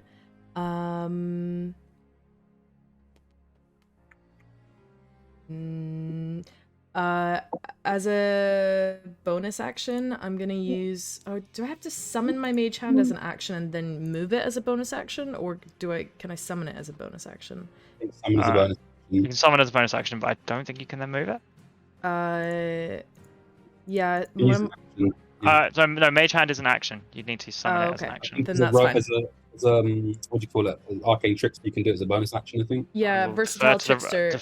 As a bonus action, you can designate a creature within 5 feet of your mage hand to give you an advantage on attack rolls against that creature. But that, I think that insinuates that the mage hand already is on the battlefield, which it is not. So, that's the end of my turn. Thank you. Your turn. Cool. Aku, you've just had Sasso Fortant like picked up, dropped at your straight on top of you, and he's just looking around, confused, down at Kari, over at Kolkor. Your turn. Oh, sorry, Okay. What I meant to add is that the reason why I was moving into that location is I was going to push him through that piece of red curtain, so he's wrapped up in it as well. So he's like on the floor in front of them, wrapped up in a piece of red cloth. Okay, absolutely. Interestingly, while his arms snapped, as you move, he seems to be able to move his arms, and suddenly his legs seem to break free as well. He is immune to the restrained condition, so he's not immune to being moved, but he is not restrained. So he's still under the effect of your spell, still moved, but you don't manage to wrap him in it because he has his facilities. Aku. So, by saying that, I know that he can't be restrained. You have seen telekinesis used on somebody else, yes. I think yourself, actually, and he seems to be resisting the restrained aspect of it. Okay. I mean, would I feel like he can't be restrained otherwise by saying that, or I'd have no idea? I'd say you wouldn't know. It's not an effect you've often seen. Okay. I think. So he's in front of the door, right?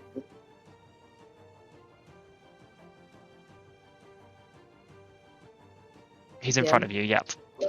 In front of the door? He's literally, just been propped in front of the door, essentially. Okay. I guess I will use my movement to... I'm getting feedback, by the way, from your laptop, Luke. Sorry. He's gonna move... Is he... He's just gonna... I mean, can he, like, grab him and pull him into the room? Is that, like, an entire action? You've been moving... It'd be an action to kind of... what's it called? Grapple him and move. You'd also probably be fighting against Askor's spell, which is holding him in place. He's not held in place. He's not restrained, so he's not. Well, yeah, I don't Yo, know. Yeah, I'm saying he can move his limbs and everything. He's just not. He can't move. If that's kind of how I'm ruling this effect. Okay, that's a bit. So if I mean, assumedly, like we're communicating here. Like if I try and grab him and I can't move.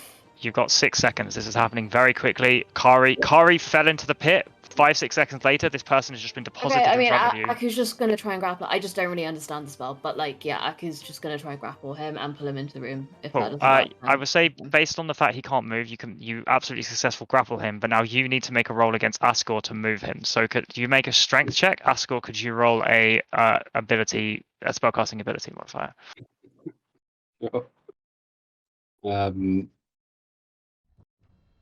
Sure. Do that. 20. Oh, it was a 20. Could you What both was roll that again? Roll again, right? Roll again. 21. 18. Both of you, as you kind of grab him, it's weird. He's kind of floating a little bit. You shrug a little bit, and you feel yourself kind of thing. Grabbing him is weird. Every single weird feeling you've felt since you touched Askor, you get them all at once. You get the sensation of something large looming. He feels kind of oddly wet. There's somebody, like a large presence looming behind you. It's strange. You want to let go, but you know you can't. Grab hold of him and you wrench him against the force that's holding him in place into the room. How far do you move him? You can move at half speed. Into the corner of the room. Okay, over here. Cool. He is also gonna say to Zug, like, quick, like, try and knock him out, or like, don't kill him, kind of thing, so that Zug knows that, like, to attack him, but not to kill him. Okay, cool. Is that the end of your go? Yeah. Cool. With that, the stage is set for the combat to begin. That was a surprise round. We will leave it there. We'll be back in quarter past 9. We'll resume. Everyone will be back for then. Obviously, plan your rounds. Combat can take a long time, especially at this level. I think that was about half an hour for one round. So just be aware of that. Try to be quick. Otherwise, let's see how this plays out. What is Cecil? Who is the man? Is Kari going to go down easy? Let's see. All right, guys. Catch you in a bit. Hello, welcome to the stream. Welcome to the Thunderdome, the Aboleth Dome, the Kari Dome. I don't know what to call this, but The theatre. the theatre. But combat has begun. Your guys' plan is working. The state of play. It is Zug is up first. What has happened in your surprise round? Kari has been tricked into falling into the orchestra pit. Phantasmal Force has failed. She's moving away from Barnes and Hayden, who have approached. The room is emptying. It is difficult terrain wherever you go. Kolkor has been summoned. However, there is some difficulty in attacking Cecil Portomp, who has taken damage from Kolkor and Cassadius. Professor Portomp has been lifted by Askor, who is dimension doored into better location, and moved to the secret room where Aku has grabbed him and moved him into the room that he and Zug are in.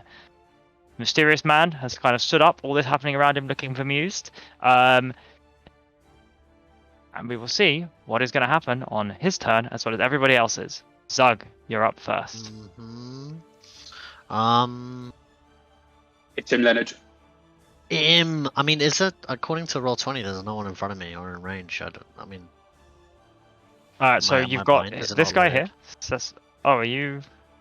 Hold on. What can you see? reload. Let me. I, reload. like Maybe it Esky, crashed have because lost of internet. visibility on the southern floor. On the ground floor. I think I just deleted your thing, which is my bad. No, it's fine. I'm reloading. Okay, so it's Make sure you're mapping the looking at the dungeon. Give me a bottom sec. map, because the top one is the balcony, which is not up to date, I think. Yeah, you're on the ground floor. Thank you for the note. Whoever just added that, I presume Aaron being MVP.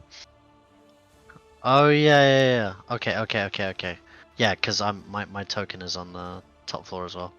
So I'm looking at the ground floor? Or no? Which floor am I on? You're the ground on floor. ground floor, You're yeah. here. I'm the ground floor. Okay, so yeah, no, you just pinged me. So what? There's still. I can't see anyone within range unless I ran out.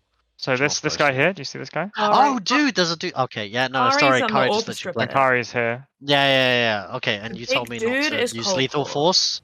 Okay, so I guess Zug uses movement to move next to this guy and goes for a big thump on his head to try and knock him out. I guess. Bonk him. Okay, so Give him a wisdom. thump. Every time you attack this guy in melee, it is Okay. a wisdom saving throw to see if you Okay, well- muster the mental energy to do so. Then I will do just 3 wisdom saving throws for all 3 Yep. attacks.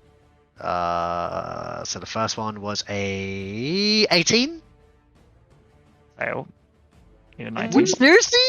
Oh my, my god. lord. You need a 19 to hit. I don't have Shit. much wisdom. Okay, It that's was a a bit job for the upsetting. casters, Okay, guys. in that case, literally all 3 of his attacks just Yeah, you kind of go midair. and you kind of slam down Isn't and that you with feel your Aku's energy. bonus?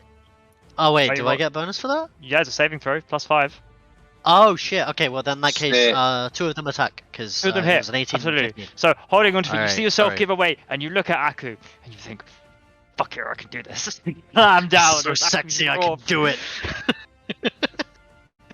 Through the attack Does hit. he say that out Okay, loud? so I appreciate that, no, thank you. of course not. Okay, so the first one is actually a crit at 18, but obviously I don't think a crit really matters if it's a non-lethal. And the second one was so sorry. Hold on, let me grab the history. So the first one was was a bonkers amount to hit. The second one was 17. Does 17 hit? 17 doesn't hit. Oh, sorry, it does hit. 15, Okay, so- 15. Sorry, so both of them hit. Both of them hit. Yeah, the first one was like 30 or something. So like yeah, easily Oh, hits. Yeah. Just to set Well, I straight, added a 20 DM, something. is he on the ground? Did like Aku drag him across the ground? Is he prone? No, not very. In Naku's arms. Okay, cool. Alright, in that case, it's. I mean, if he's going for non-lethal, then is it like? Does it count as an unarmed So all it strike, does is or non-lethal. Is Is it it means attackable? if you reduce him to 0 HP, he doesn't die. He's Ah, not I unconscious. That's see, the ruling. You're okay, still alright. damaging his life total. Okay. In that case, I need to do. I'll quickly do the maths. There's something It's a deeply D12. unsettling about him. Okay, there's D12 plus 8 twice, so we'll go for the crit reason. So I'll do that. Okay. Can I queue these up? D12. I get so 18 plus 16. 18 plus 16 plus a D4 for the slashing damage, which I 34. can't find. There it is. Yeah, 34 plus 38. 2 36. plus the cold. Is he resistant to cold damage? You don't know. You don't know. I don't know. Okay, well I'm about to hit him with a cold damage. All right, so that was slashing, and then 2 cold damage, and then lastly, He is resistant to cold damage. okay, well in that case that's like a 1, and then a 3 as the last number. So yeah, Okay, so plus absolutely. 4 or whatever you had. Yes, Well, absolutely. So as you kind of like, you go in one attack, you don't manage to muster the other 2, but then you slam in, and as you slam, you're like, the cold kind of begins to almost melt as the ichor, which he doesn't have blood. There's something else here, kind of begins to kind of pour onto your axe, and it's weird. Your axe cuts through most things, incredibly sharp, made of gebstone. Cool.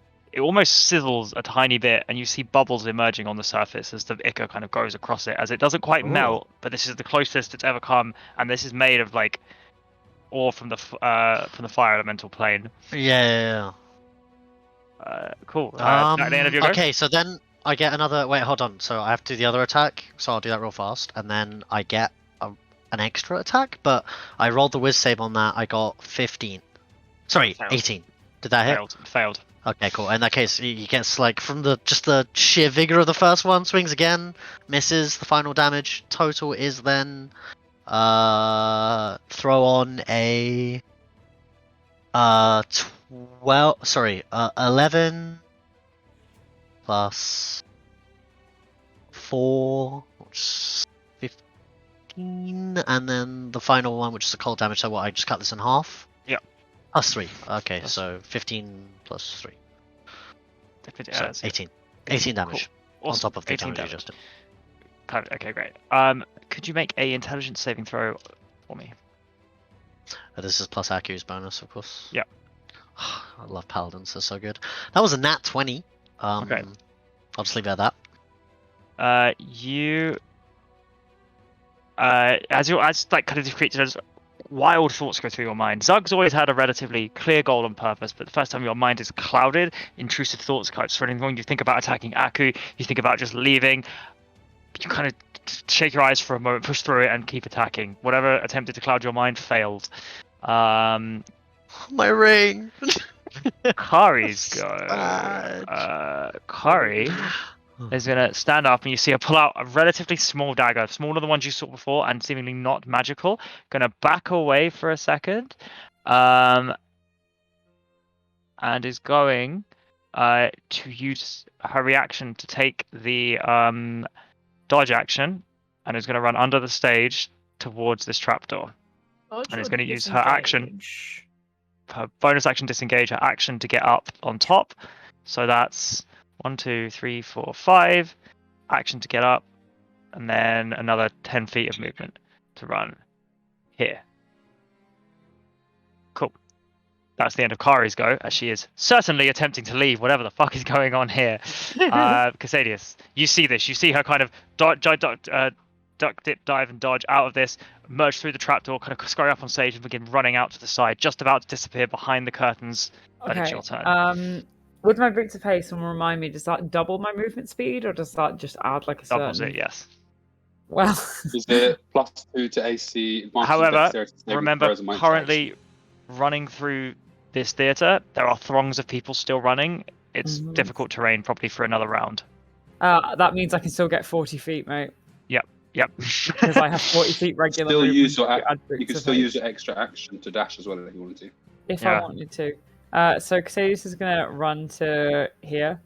Yeah, inhumanely pushing your way through, everything kind of slowed down, it's warp speed, push your way through the crowd, dodge to the other side, get to the side of the orchestra bit, look out across over at Kari. Would you say that if I attack Kari now, she would take sneak attack damage because I have not engaged with her at this point? She's in combat, she's expecting it. Oh, okay.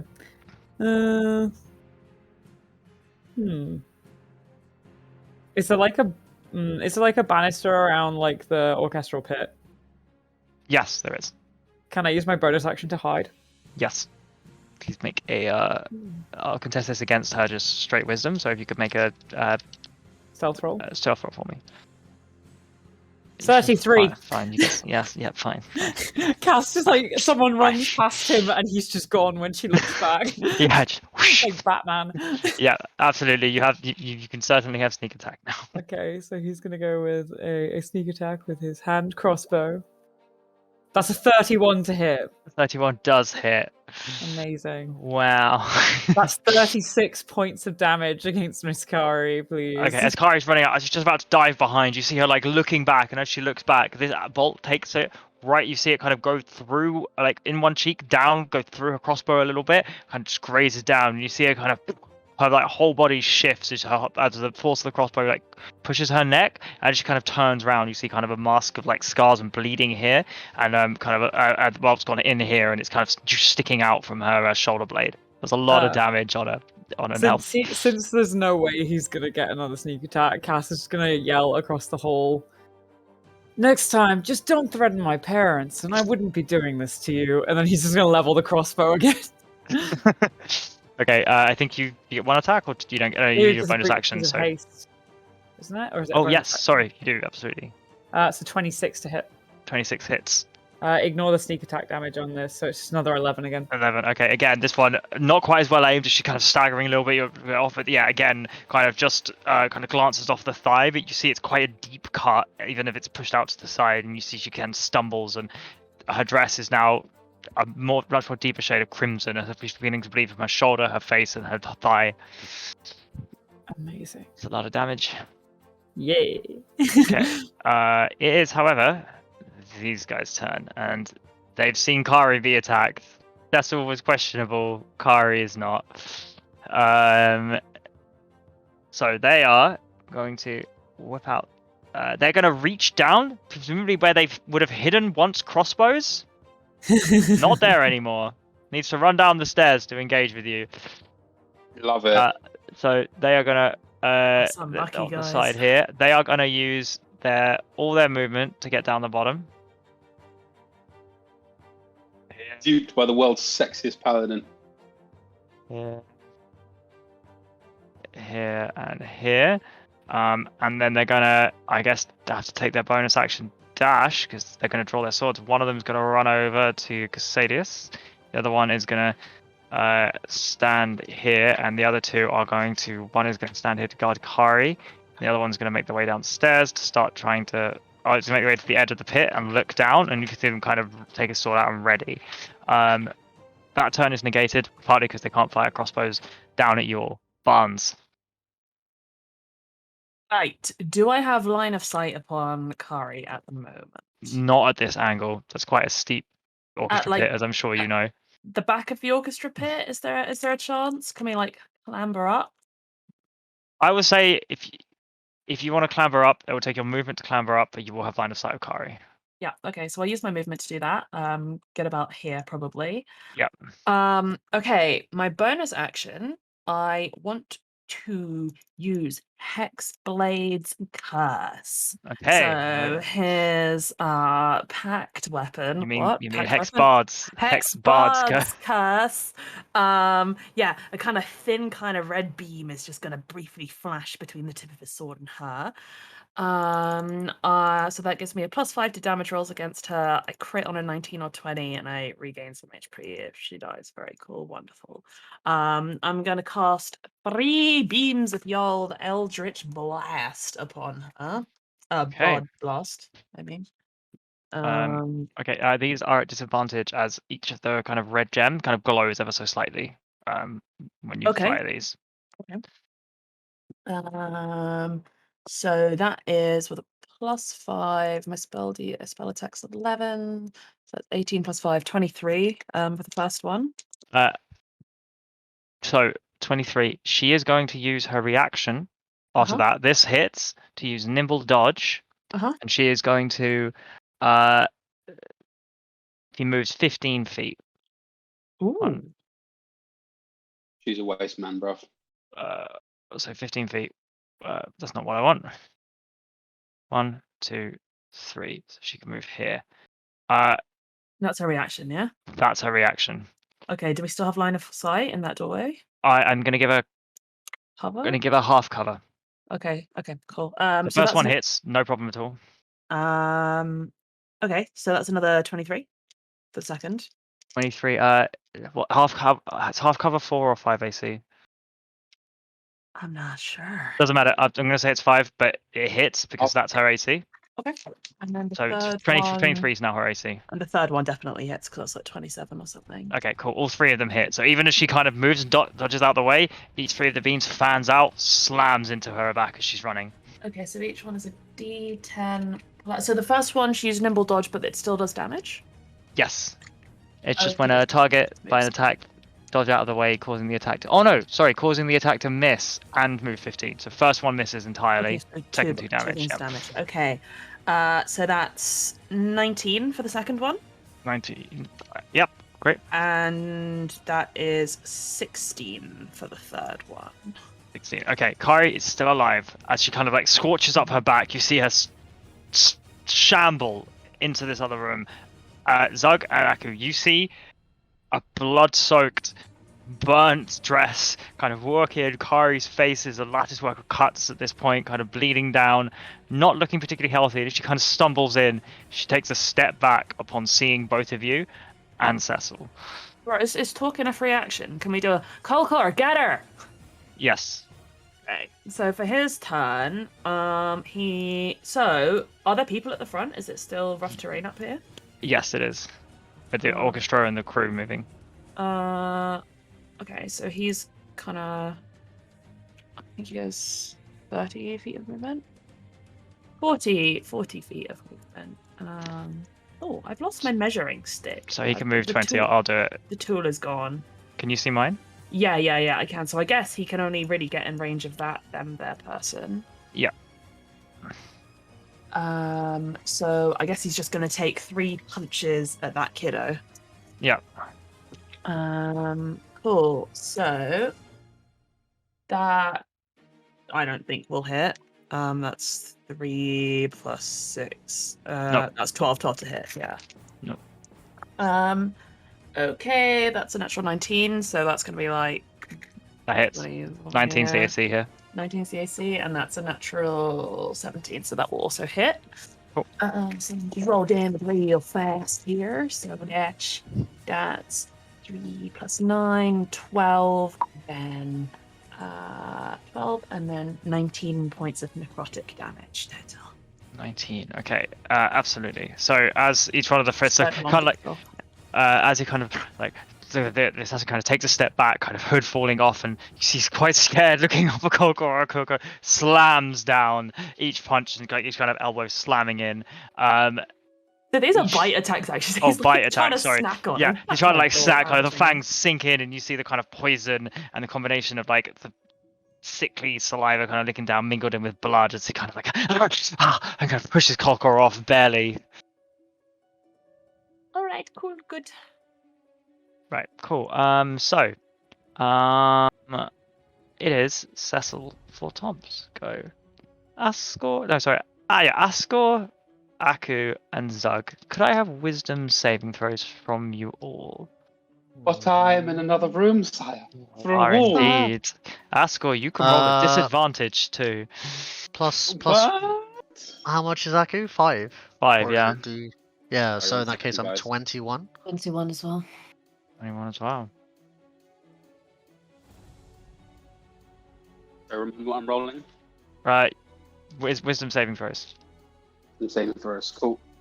Charmed frightened. Nope. Let's see what happens. 16. Fails. Ascor's the only one to fail. The rest of you feel your mind, almost your vision goes blurry for a second, and something seems to be tugging at your very consciousness. But you say in the moment you stay in the room, and all we should about Ascor looks confused for a second. Ascor, however, those of you here, you hear a thump from the balcony. At Ascor, you drop to the floor, seemingly unconscious. Ascor, what has happened with you? You are standing in a huge expanse of vast nothingness. Pure blackness is all you see around you, except about 10 feet ahead of you, standing there, is Cecil Porton. Nothing else exists except for you, him, and everything around you. And you are unconscious in the main reality. 0 HP unconscious? No. Exactly as he is, but 0 HP, but unconscious, the condition. Telekinesis drops. So that's one of the go. He is going to point his. He's gonna go different approach. Point his finger at Zug. Zug, could you make an intelligence saving throw for me? Stop making me do smart things. This is not what I do, man. Get lucky though. That's a plus. I'm just hugging Aku at this point. Like Yeah. Like please, just literally like holding onto his leg, like oh, my mind. And that's 21. 21. Succeed. So you take half damage. So you take 14 points of damage, and whatever a nasty effect was going on there wasn't going to happen. Didn't happen. What? So like because of the temp HP from Bonds, like it is literally the most minor scratch ever. It's just a slight kind of in the back of his head. He's like, what was that? Kind of like it was 3 points of damage. Like oh god, it looks like Cecil looks over at Aku like this bit. All these would have been failed without it. So oh, you would have been so ruined. Ascor, in your mind, you have actions you can move. However, Cecil walks up to you and makes 2 attacks as his hand reaches out, turns into a large claw, and rips across you. That is going to be 25 to hit. Well, that hits, of course. Yeah, just in case you want to do anything. That's 31 points of force damage. It's not looking good. Yeah. On the second attack, 28 hits. That, of course, hits. And that's 26 points of damage. Could you reduce your maximum HP total by that amount rather than take that By- damage? Oh, so rather than take that damage, I just reduce it all? You reduce your max HP total, so you are taking the damage. It's just you cannot be healed from it. Those of you can hear Asgor's body begins to go into spasm above, and if none of you can see it, but there are large gashes and cuts beginning to appear across Asgor's real body in person. Asgore, you can please re-roll the Wisdom saving throw to attempt to escape this realm. 20, baby. Is it? When it takes damage, target can re-roll this save. Become conscious again. Yeah. You take a point of exhaustion. Oh, brother. But you are returned to your body, and you look down and you see the wounds are very real. Cool. All right. Exhaustion 1 point. Got it. Added. Pulls you into the nightmare realm. It's a shadow realm, boy. I'm fighting this dude. There's a reason you get disadvantage and are affected by this more than others. You know what? I've got a gripe to pick with this subclass. And your backstory comes for you real hard, huh? The mechanics of it. There are issues. There are holes. Anyway. That's cool. It's your go. Mm-hmm. So you managed to pull yourself out of the God. dream zone. You're not trapped in vast Yeah. nothingness. I am just on the verge of demise is all. Cool. So presumably if I'm far away from this awful experience, it may not be the end of me. So, okay, cool. And, oh, so out of curiosity, the combatants, the 4 of them, what Yeah. weapons are they wielding? Short swords. Short swords. Okay, cool. Okay, cool. In that case, I may, as a bonus action, I may use a bonus action to use Revelation in Flesh to give myself a couple of abilities. So I'm going to give myself a flying speed equal to my walking speed. Is that an and action?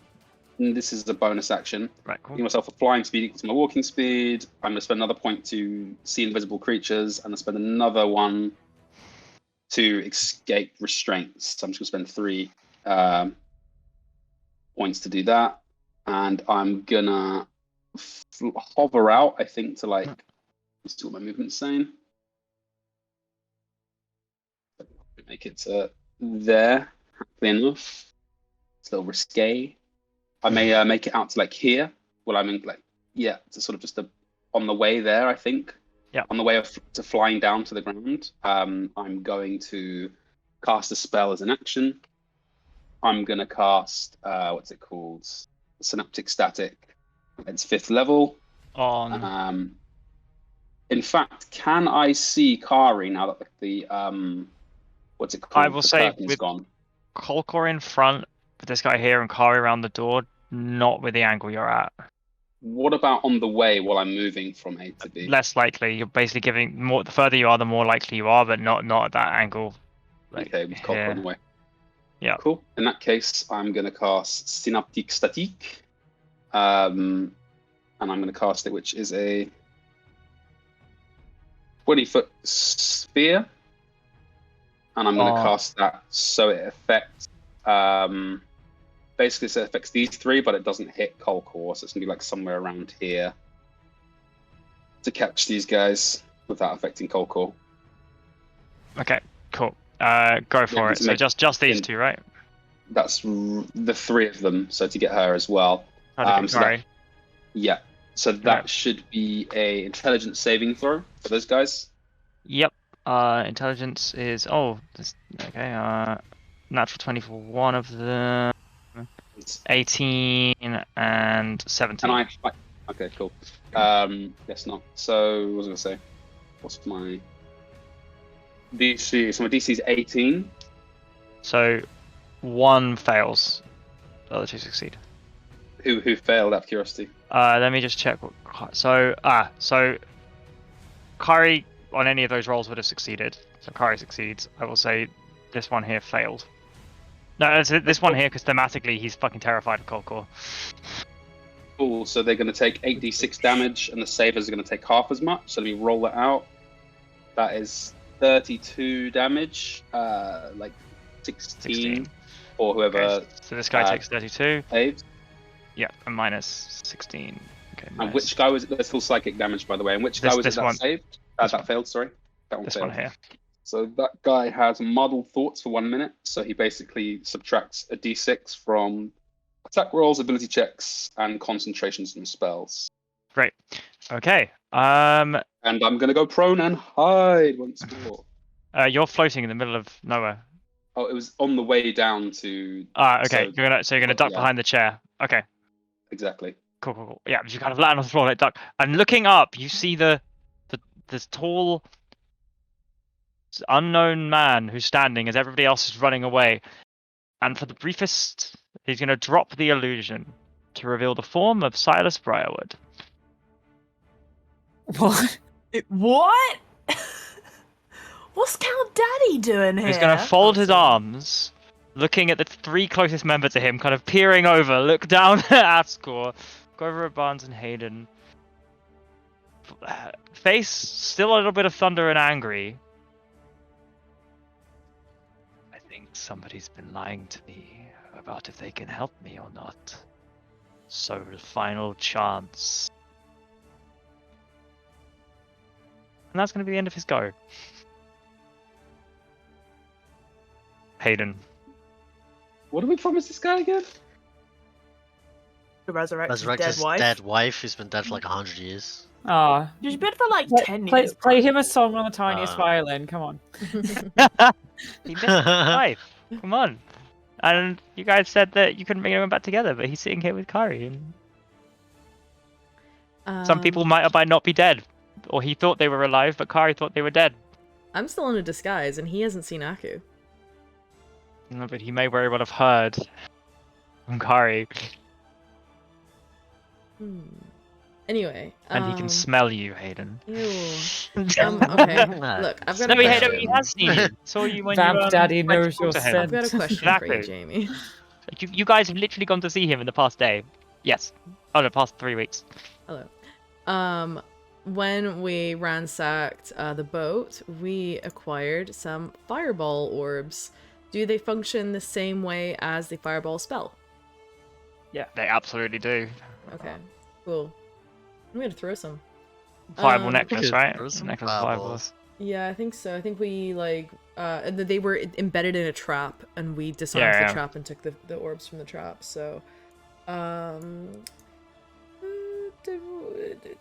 that doesn't quite fit because it's 20-foot radius, right? Yeah. Yeah. Is this guy dead? The one that's next to Kulkor? No, he's just muddled thoughts. Okay. Right. I'm gonna throw the fireball at this guy. In the top right-hand corner.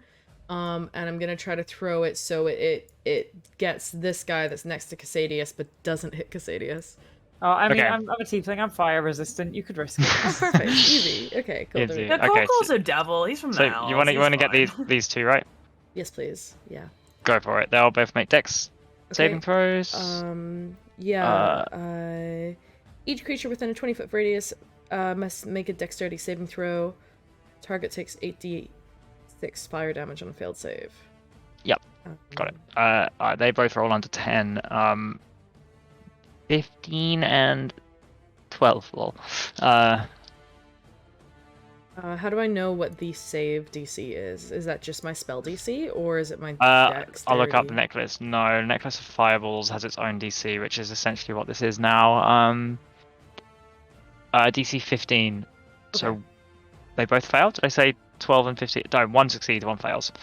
Oh, okay. I thought. It'd be half damage, I think, on the success, wouldn't it? Yes. Yeah. Yeah. So I'll roll the damage. 8d6. Yeah. This functions like the fireball spell, yes? Yes. It ignites flammable objects. I know. I'm very aware. R.I.P. these lovely curtains. Yes. Yep.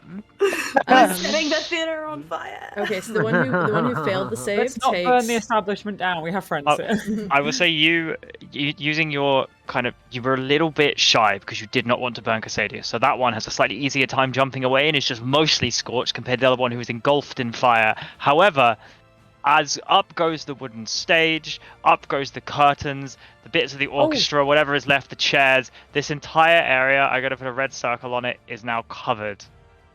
Oh, Jamie, I'm fire. dumb. Yep. So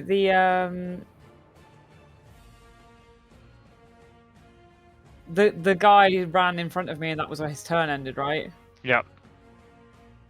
Can I use my skirmisher feat? I forgot that was the thing. As a scout rogue, if an enemy ends its turn within 5 feet of me, I can move up to half my speed as a reaction without provoking an opportunity attack. Yes, you can. However, it can't change the fireball result. If That's not. I'm so just saying. if you're going to run to a place that was in the fireball, I'm going to make. No, you take it's fine. damage. I suddenly remembered that. Can I just? Yep, go for it. Yeah. Right, got it. Which means I don't have to waste my bonus action on the next turn. You could move 40 feet, right? In theory. Oh yeah, so it'd be 20, wouldn't it? No. You can move 80. Shit. It's half, so you can move 40 at the moment. Leave me. I'll Do you want me to save you? All right. I'll go up to Silas, Daddy. Hey.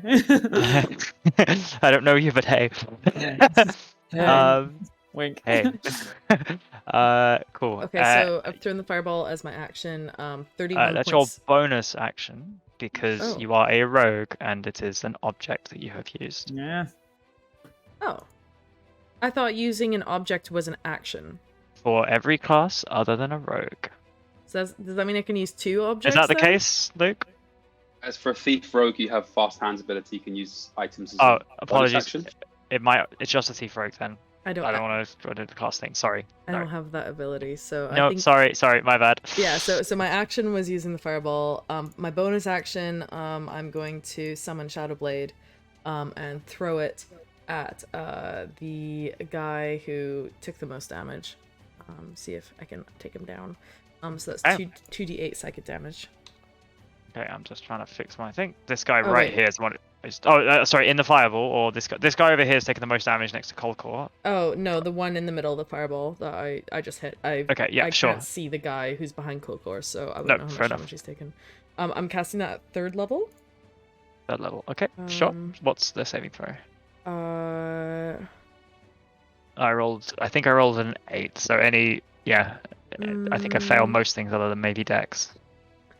It deals 2d8 psychic damage on a hit. I think it's a spell attack. Alright, in which case you roll, sorry.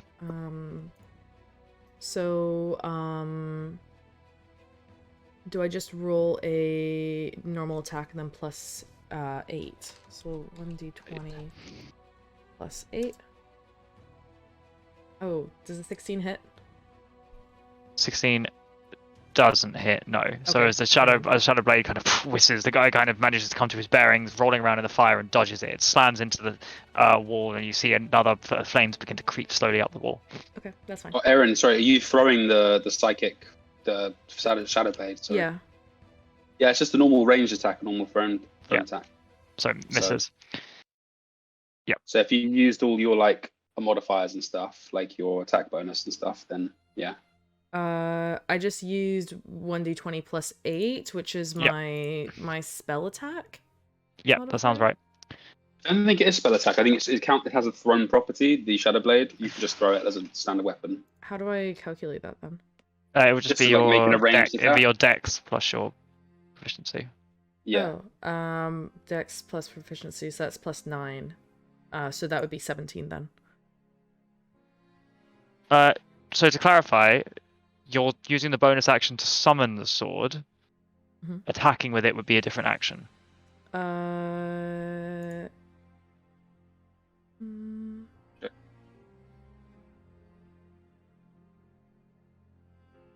Just says casting time, 1 bonus action. You weave together threads of shadow to create a sword of gloom in your hand. This magic lasts until the spell ends. It counts as a simple melee weapon, which with you are proficient. Yep. It deals 2d8 psychic damage on one hit. Oh, Yep. okay. So yeah, you attack with an action with it, I think. Oh, I completely misunderstood how the spell works. I think we have both been doing it wrong Yeah, on this that's kinda campaign. crap then, actually. I wouldn't have used that spell then. But it's Yeah, too that's late. fine. I've done it now, so it's fine. No. Like, we misunderstood. You can retcon that if you'd like. Okay, If I you would have like to another retcon action. that because that's a 3rd level spell slot for something Yeah, that I can't actually use. So No, of course. yeah, understandable. I'll just use the fireball, and that's the end of my turn. Okay, cool. Fair enough. We'll proceed as forward with that, but understand we've both been getting it wrong in the past. Aku, you see as a spear kind of begins to impale, like psychic energy kind of pushes Kari even further into the room, and Kari is now almost on her hands and feet, barely scrambling to stand up. And it's you, Zug, a couple of people have run into this room, not sure what to do, and ran out, panicked. It's just you, Zug, Cecil, and Kari in this room at the moment. You hear the crash and crackle of fire from the outside. Smoke begins pouring in. You hear the shouts of battle. What are you doing? Soon as Aku sees Kari, he is gonna tunnel vision, drop whatever. I mean, the Cecil is engaged with like Zug anyway. He is just gonna let go, immediately walk towards Kari. You are going to take an attack opportunity. That's Let me fine. do so quickly. I don't give a shit. That's a natural 1.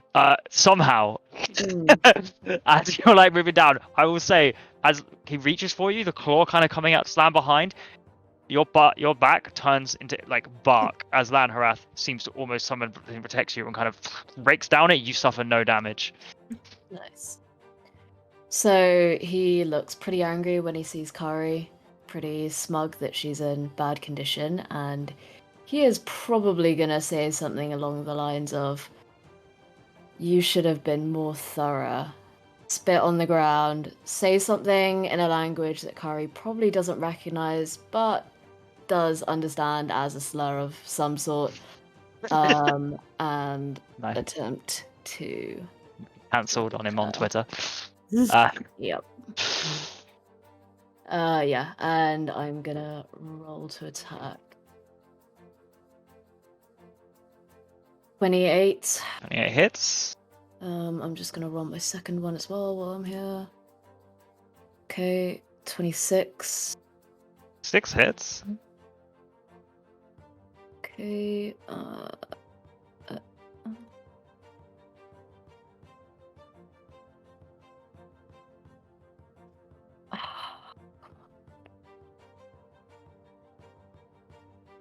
Okay, so that's both attacks are 30 points of damage, although he is going to smite her because that's what I do.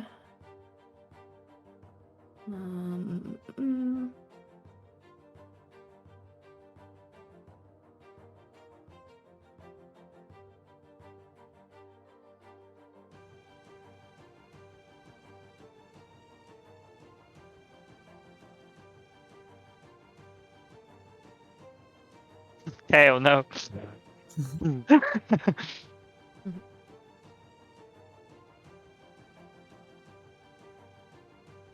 Sorry, I have like 10 million smites. I'm just trying to remember which one I've prepared. Oh, yeah, okay, got it. Okay, 1d8 for each spell level. So 3d8 if I cast it at 2nd level? 3rd level? So...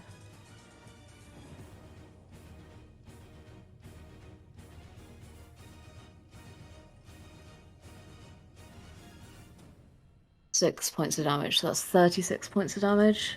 Nice. 30. Okay. Total. Yep. Cool. As you walk over to Kari, kind of using your slur, saying, should have been more thorough.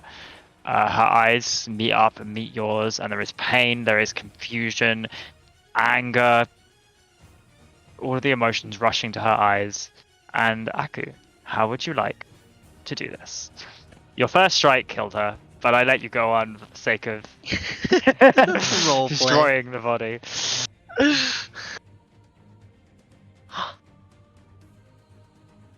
Lay him out. Aku pulls his hood down so that she knows exactly who he is. He Surprise, like, widened her eyes.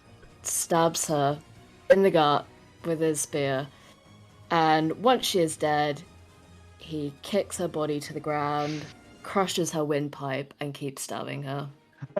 So yeah, as you kind of pull it, like push in to the thing, there's a moment where she kind of like puts herself on a spear and she looks up at you and she's utterly confused and she goes to say something, and as she does, you just punch her in the face before she even has a chance, like breaking her teeth, putting it down, and her kind of whatever she was going to say, her final words, lost in her throat as she begins to gargle blood, slumps forward on your spear, and you see look down and there are 4 hands on your spear as you twist.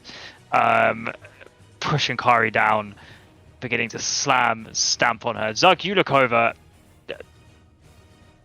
There's not like a bit like, oh, okay. As Aku continues to kick, beat, stab whatever remained of Kari under his feet. There a Paladin, sickening right, crunch beneath your feet, and that is perhaps the end of Kari. We will see what happens.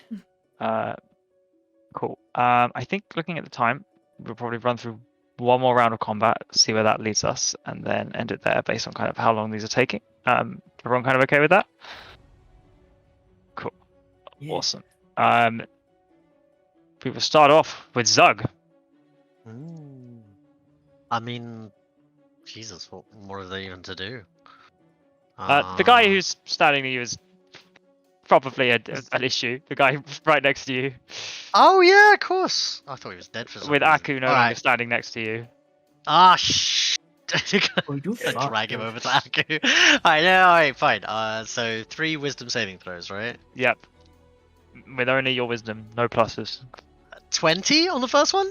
Yeah, 20 hits. Zug, if you wanted to move 5 feet to the east, you'd be within 10 feet. I mean, the next one is irrelevant. That wouldn't have made a difference. Okay, so I'm gonna. What's my reach? Is it possible to move like a little bit to get into range of Aku, 5 and then feet still of in Aku, range right? to smite? What's your range? Is it 5 feet? I thought 10 I thought feet. it was upgraded because it's level. 10 feet. Or is it 20 feet? Sai, what's it saying? Yeah, I thought Paladin's auras get upgraded Oh, no, so as they get. Yeah. It goes up to 20 after a while, doesn't it? Yeah, but I don't know when. I don't know when the breakpoint is. Hmm. I feel like I'm metagaming like mad right now. At 18th level, the range of the calm increases to 30 feet. At 7th Yeah, it's level, it's 18, 10. So yeah, it's 10. Am I within 10 feet of Aku right now? Yes, if you move there. Okay, alright. If I move there to take the wisdom saving throws, then the low. Sorry, I got a low one that no chance, but one at 20. Oh, sorry. Non-natural 20, and the other Could one you was make 17. an intelligence saving throw, sorry, as well, before you start? Oh, Basically, if you sorry, start your yeah. turn near this person. And that I wouldn't be in range of thingy. This is before You I wouldn't move, be right? in range when you started your turn, no. Alright, I'm gonna But use you will be for your Indomitable to attacks. roll that. Roll that again. Come on. Indomitable. Okay, well, despite the Indomitable, the highest roll was 5. Oh, Sadly. yikes. So That what is happens? 15 points of psychic damage, and this creature has Okay. advantage on attacks against you. Okay, but I can still move, right? Yeah. Okay, cool. So then I move and then do the following attacks, which 2 of them hit. Which is 18 to hit for the first one. 18 does hit, yes. Okay, and then the second one was, if it lets me roll, which is not letting me. Twinkles. The next one was 31, and I think it's crit. 31 does hit, obviously. Yeah. So now time for damages. We'll do the normal one first, which is just a d12. But imagine if you were like 31 doesn't hit. Yeah, You are I'll fighting be like, Tarask Mark II. The So end it'd boss. be okay. So 19 plus my little slashing Sorry, Sai, while you're d4. working this out, Sai, could you make an intelligence saving throw just for the damage you would take for starting your turn near Cecil? Oh no. So 19.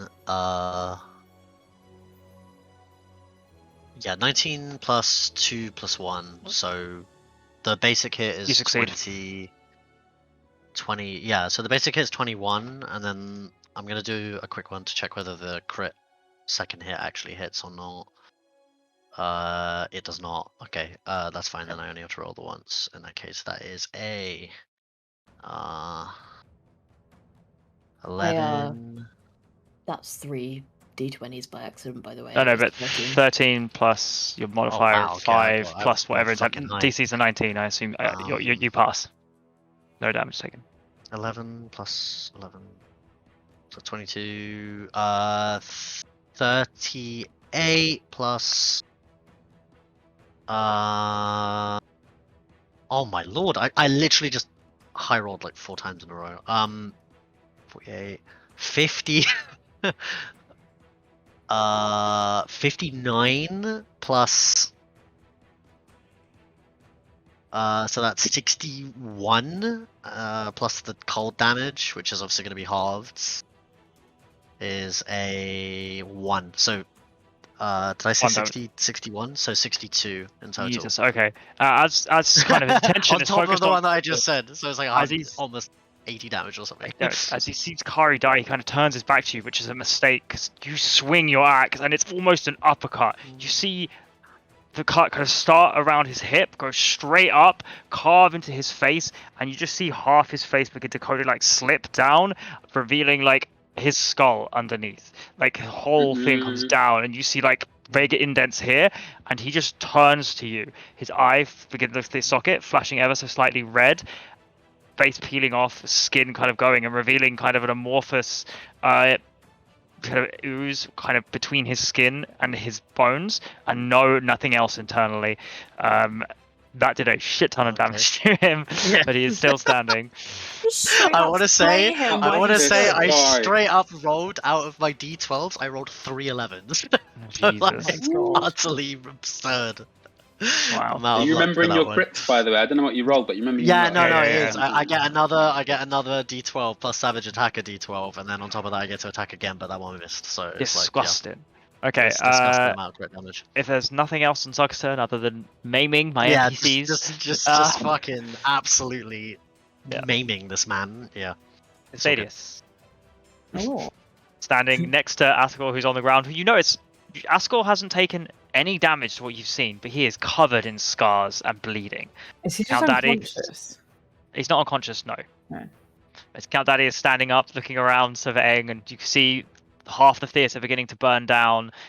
All of the assassins are still alive, but some of them are kind of scattering to the wind. You've heard sickening crunching and a flash of divine light from the storeroom. Oh, that's nasty. All right. Hey, Casadius is gonna. How far away is Silas technically? If he's in About the pit. 5 feet. All right. Cass just drops his crossbow for now, and will pick up his short sword. And I have allies within 5 feet. I'm gonna go for a sneak attack. So, to clarify, Silas has not been aggressive. Oh, he's not being aggressive. He said to Hayden, "I'm giving you," or He's like Barnes said, "I'm disappointed. giving you one more chance." Okay, then. Yeah, won't do that then. We've sort of got a Touch Count Daddy. picnic planned with him, so Yeah. So That's fine, then. whether or not he becomes aggressive may depend upon the actions you will take. Attacking him certainly would, but Okay, yeah, I no, would say if he has- Kaz is like maybe I don't know what's going on here enough to attack. Yeah, this like man. I mean, I've got no problem with this very handsome, tall gentleman. So, Yeah, exactly. Cass is gonna. Hum.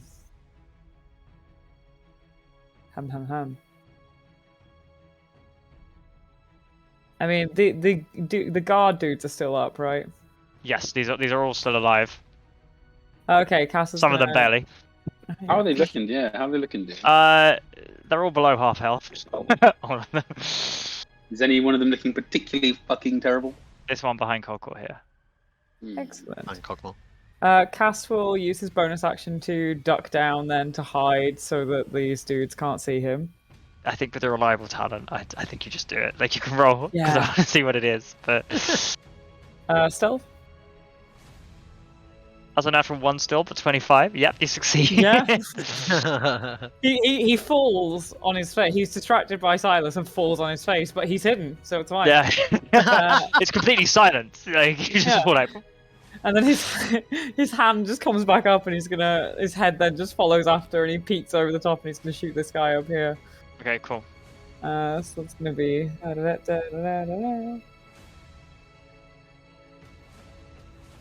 19. 19. Yep, 19 hits. That guy takes 32 points of damage. 32 points of damage. Okay, as he's barely made it out of the flames and he's kind of got to your spot and you've scurried away, he like looking for you, he loses you, sees Silas is confused, and then suddenly a bolt slams into his chin, and you see him kind of move and sputter a little bit away, and he's kind of like looks up and clearly he's bitten his tongue, like his mouth is kind of foaming with blood, and he's kind of like standing there. He's still alive, barely. Cass will take his second attack. I guess this one won't be sneak attacked, but No. And it it's only misses. 14. Fine. Yeah. So as he kind of like moves a little bit, sways, like not sure, your bolt pulls in and goes straight into the side. On that, sorry, the fire is going to spread every round. Oh god. It's going to be a bit bigger. It's fine. While this is happening, Cass is then going to lean across Ascor and just, buddy, you all right? Shit. And just slap him on the face. Okay. Just a quick little bitch slap. Nice. Cool. This one is going to take its turn, and he is going to take a dex saving throw for being in the fire. A natural 20, no damage, but he is going to leap into the pit. Actually, no, he is going to look around, make a judgment call, and is going to try to escape. He's going to take the disengage action, run here, and then he's going to. That's his action. His bonus action is disengage. His movement is 30. By the way, everybody's left at this point, or have left, so no more. For this round, no more difficult terrain, and he is going to dash here. Jumps down the trap. Wait. Would Zug Has not the get map been a shifted a bit? attack of So opportunity that is here? disengage. No attack of Disengage, opportunity. remember. 60 feet of movement. But this doesn't disengage only relieve you of the people that you're in combat with when you. I do believed that? it was just no. Your movement doesn't provoke attack of opportunities when you take the disengage. Oh, good to know. So he leaps down, you Zug and Akov, you lose line of sight of this person as they kind of a cloak below, like a singed cloak, kind of pushes in and jumps down. Barnes, your go. Question: has the map moved a little bit? Because we were like by the at the back of the pit, not in it, right?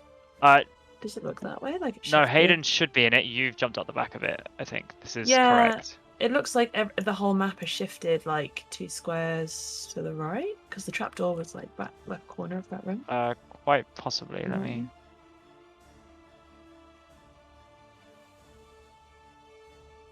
You thinking there? No, because that's where it's always been. No, it's there. There. That's better. Okay, cool. That's the one. Okay. Yes. Cool. I'm gonna shoot some Eldritch Blasts at the dudes who seem to still be living. So we'll take 3 pot shots. And I guess I'll start with this guy at the top and just fire at him until hopefully they'll die. Okay. 16 plus 11. So that's a 25, a 29, and an 18 to hit. 18 misses. Will be able to hit. 18 misses. Okay, so we'll fire the first at the top guy and just see him and see how he's doing. So that's 13 for the first one. 13. Yep, 13 damage. Yep, and then 12 points of damage for the second one. Okay, yeah. As these two bolts kind of slam into him after he's just managed to dodge the bolt, each of them kind of hit it. You see his kind of force breaks a couple of ribs. You hear them crack from across the stage, and bruising appears to immediately appear. He kind of staggers slightly, barely alive, but still standing. For my bonus action, I'm going to turn to Silas Briarwood and give him a bardic inspiration. And with big shining eyes, be like, look, Silas, I know you were really looking forward to the picnic, and maybe can we just wait for snap judgment calls before we, when we get to that point? Like, let's just waylay the arguments a little bit and just maybe indicate to the fire, and he can have a D10 for good measure. Okay. Um, Let's see what happens on his turn. Cole will continue punching people. Yep. Or biting them. I guess he's trying to snack on this guy here. Yeah. So that is a 27, a 21, 21. and a 19. All hit. All hit. Okay, let's roll some d12s. Oh, that's a 12 plus 9 for a total of 21. Takes a big munch. That is a 14. Okay. And that's a 13. Okay, this guy been hit, thoughts muddled, doesn't really know where he is, and Kolkor uses this opportunity to reach down, bites his head clean off. And he kind of, the body's left goes, falls forward. And Kolkor kind of like spreads him out of the way into the fire, and you begin to start to see his cloaks begin to thing, and the smell of burning flesh begins to fill the theatre. He is dead. Great, cool, that's my turn. It's Cecil's turn. Cecil is going to look at Kari, look across at you. You kind of see him like begins to speak in dark speech. I don't think anyone who's within the room can hear it. Within the room can hear it. Walks over Kari to stand here. I will say, Zug, you get an attack of opportunity as he moves. Okay. Wisdom saving throw to have an attack. Doesn't yeah, of course. what's Aku his as well, face? Doesn't maybe? Aku have what's it called? He hasn't moved Sentinel. out of Aku's range. Sentinel when he gets within their range. So that's a 17 for the wisdom saving throw plus the Aku bonus, I guess. 17. Yeah, so that you can hit. I can hit. Can I actually though? Nat 20. 34. Had to happen eventually. Today's not been a bad day. That's alright. It's just snowballing on from that. So yeah, he's about to get fucking eviscerated. Sorry. No, Sentinel doesn't enable you when it enters you. Or you have All Arm Master to get someone if they enter your. And Aku has So Pole Arm Master. that's Does I'm pretty sure Aku has Pole Master. Yeah. 26 plus. Yeah. 26 plus. I should have just rolled another one. Let me know all the damage this guy takes. I'm about to go now. It's 26, 30. It's not as much as last time. Don't worry. Is he? So it's 33 slashing damage and 7 cold damage. 33. Okay, nice. As again, as he kind of moves away from you, you again take your time, aware that whatever kind of inclination that this guy being human, whatever holdback you had has just gone in these two attacks. There's a massive swing as you cleave up his spine, his back begins to peel off as well, as you can see the side, and there's just whatever skin this person was wearing is beginning to come off and just drailing Ica now on the floor. Aku, you can get Nasty wisdom saving throw to skinwalker. see if you can hit this person or not yet. Ica, motherfucker.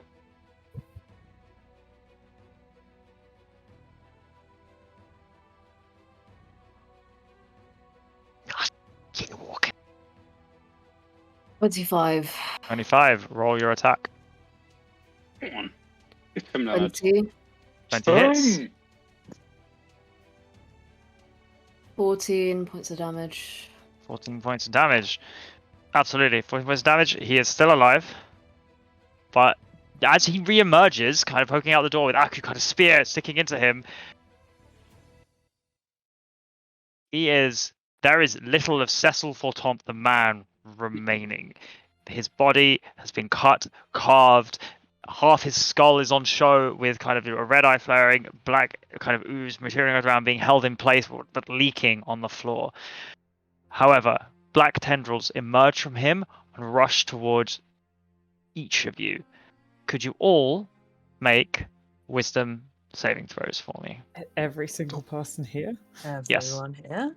Including, so- you see him, he doesn't seem to be taking collateral damage anymore. This includes Kolkor, this includes Silas, and this includes the 2 accomplices. Yeah, may I? Uh, 20, Sorry, what save do 23. you want? A wisdom saving throw. 24. 16. DM, You get your because own Aku- bonus as a paladin. Because Silas Aku fails. has Sentinel. Yep. Because Aku has Sentinel. That's when he fine. hits Even if he's somebody standing, with an even if he's opportunity standing, attack. if he's standing here, this is the same effect as before. You roll get pulled into the shadow realm. He just doesn't care about collateral damage anymore. That's an 11 from me. So, Barnes fails. Hayden, what was your roll? 9. 9 fail. Kaz fails if I remember. Both of the let me roll this. So, Yeah, the both save. of Did you say the save was a 19? yeah. Yeah. Yeah. Aku succeeds. Zug succeeds. Silas fails. The others all succeed. So, what happens? Barnes, Hayden, Kaz, Asgore, you will fall unconscious. You are pulled into the same vast sphere of nothingness that Xanadin is just you and this creature, horribly scarred and transfigured, standing before you in the abyss. Everyone in that room passes out. Standing there. I'll do this one by one. I'll deal with the 2 first to see if he hits them, because they will probably die. So He does. This drops concentration on Call, by the way. So he's gone. Kolkor's gone. Okay. No. Oh. Both of them are gone. Silas Briarwood. Silas Briarwood takes damage. Silas Briarwood takes 1 string of damage. I'll work out what that is in a second. Hayden. There are 2 attacks on you. That is a 31 to hit and a 20 to hit. Yeah, those both hit. You said that I'm unconscious. My HP wasn't reduced to 0, was it? No. Just your physical form is unconscious. Your mind has been taken to the shadow realm to have a one-on-one fight with this creature. Cool. Sorry, how much damage do I take? Working it out. And what kind 61 points of force damage. of force damage?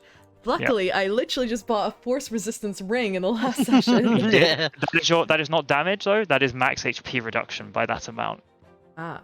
Which is damage. It's just you can't be healed. Okay. So my max HP gets reduced by 61. Halved force damage distance. Okay, so is that It's 30? essentially it is doing the damage and reducing the max HP by that amount, but the effect's the same. So I'm just saying max HP. So it's 30 points of damage. Barnes. Hi. Oh my god, that is a 16 and a 17. You hit That's a me. 4 and a 5 I roll. Yeah, Jesus. Can I shield this? Yeah. Yeah, I'm gonna cast Shield. shield. As the claws kind of strike out and slam towards you, you find a last minute throw up a shield and they kind of scrape and you see the eldritch kind of energy crackling off them as they attempt to get through and failing. Thanks, Xadius. Asmodeus. Xadius, could you? Sorry, Based. that is a 17 and a 19. Let's see if this hits me. 1 second. Both do hit, but I will, if it's an attack. Yep. On the 19, I will uncanny dodge. Okay, cool. So the first one, that is 26 points of damage, so that's 13. Okay. 13 damage, a max HP reduction by the same amount, and then the second one is 19 points of damage. Cool. Again, as you are kind of having a one-on-one shadow battle with this creature. As a response, is that my reaction gone? Actually, let me check.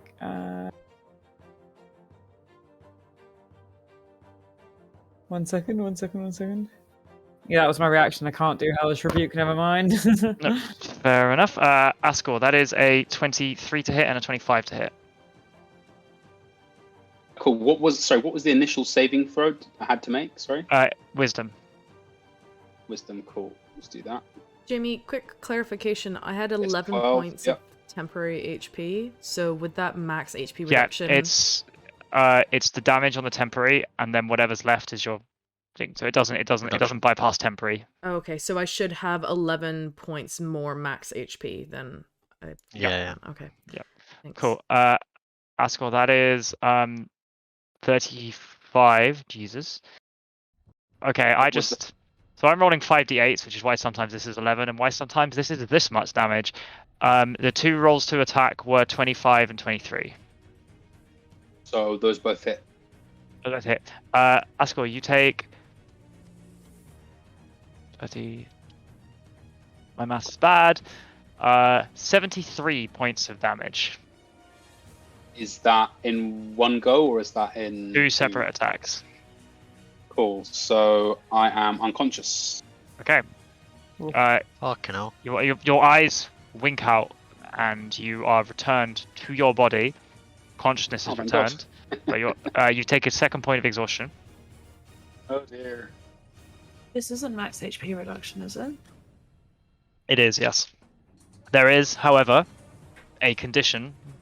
So there is here, when a creature reduces 0 HP points from damage, something happens. It's not insta-death. Ooh. So, Askell, you are on 0 HP, and 0 max HP. It's not death, though. Askell, it's your turn, which I would like a death saving throw, please. Cool. So that's death saving throw. It's an ability check, isn't it? Constitution saving throw, is it? No, it's just a straight roll. There isn't. It's not ability saving throws or anything, and there are specific effects that give advantage on death saving throws. Cool. D20, right? Yep. And you only That is tell me. 12? Yeah, you only. Fine. It's fine. Success. Only tell me in the future. Cool. That's the end of that creature's go. Askell's go. Hayden, you're locked in the realm. All you can see is this creature. It's just raked at you with its claws. What do you do? Oh, you can make a roll to try to get out of this realm for free. Just a wisdom saving throw again. Okay, I'll do the wisdom saving throw first. That's a 7. Fail. You're still in this realm. You can't leave. But it is just you and him. Okay, so I can see this creature. Okay, do I have my weapons and equipment with me? Yes, everything's come with you. Cool. Since they're probably still in my hand from when I used them a couple of minutes ago, I'm gonna throw another fireball orb at him. Yeah, go for it. Put it out. Sorry, he's gonna make a dex saving throw then. Yes. He fails. That's 10. Okay.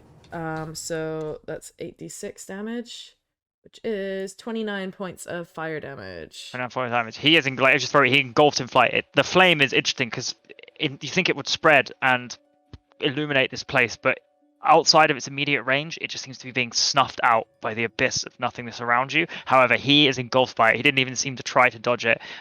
In the real world, Aku and Zug is the only people still here. You see burns begin appearing across him. Whatever, you don't know this, Hayden, but whatever damage you've done in this realm has also hurt him. It's not only one way. Cool. And also, point of clarification, do I need to mark that off of my inventory? Has it actually been used IRL, or is this like a psychic mind thing? Okay. It has been used IRL. I'll remove it from my inventory then. This is basically, he drugs you all into realm, it's 1v1, but it's not, you're not standing there naked like, oh fuck. Cool. And then for my bonus action, I'm going to use disengage, and I'm going to use all of my movement to get as far away as possible from the creature. Okay. Your bonus action disengage, you run and you move. You are moving because when you look round, he is behind you, but you don't know how far there is, what's in front of you. You're treading a little water, a very thin layer of water as you're running, and just running blackness ahead of you. Hayden, it's the end of your go. Aku.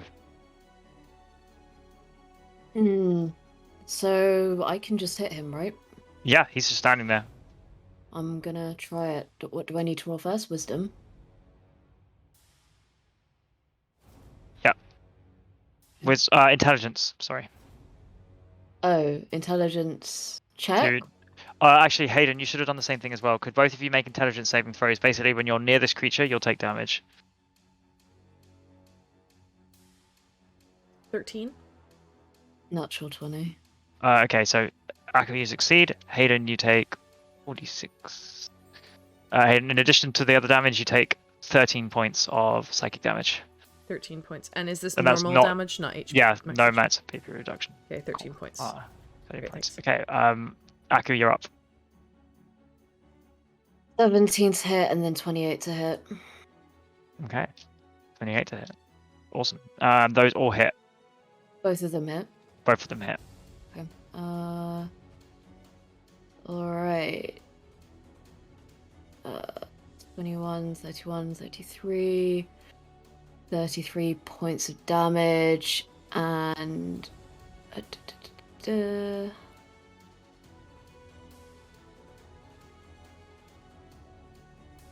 is gonna be a 34 points of damage. including my 34, bonus okay. action. Yep. So, interestingly, getting the last thing.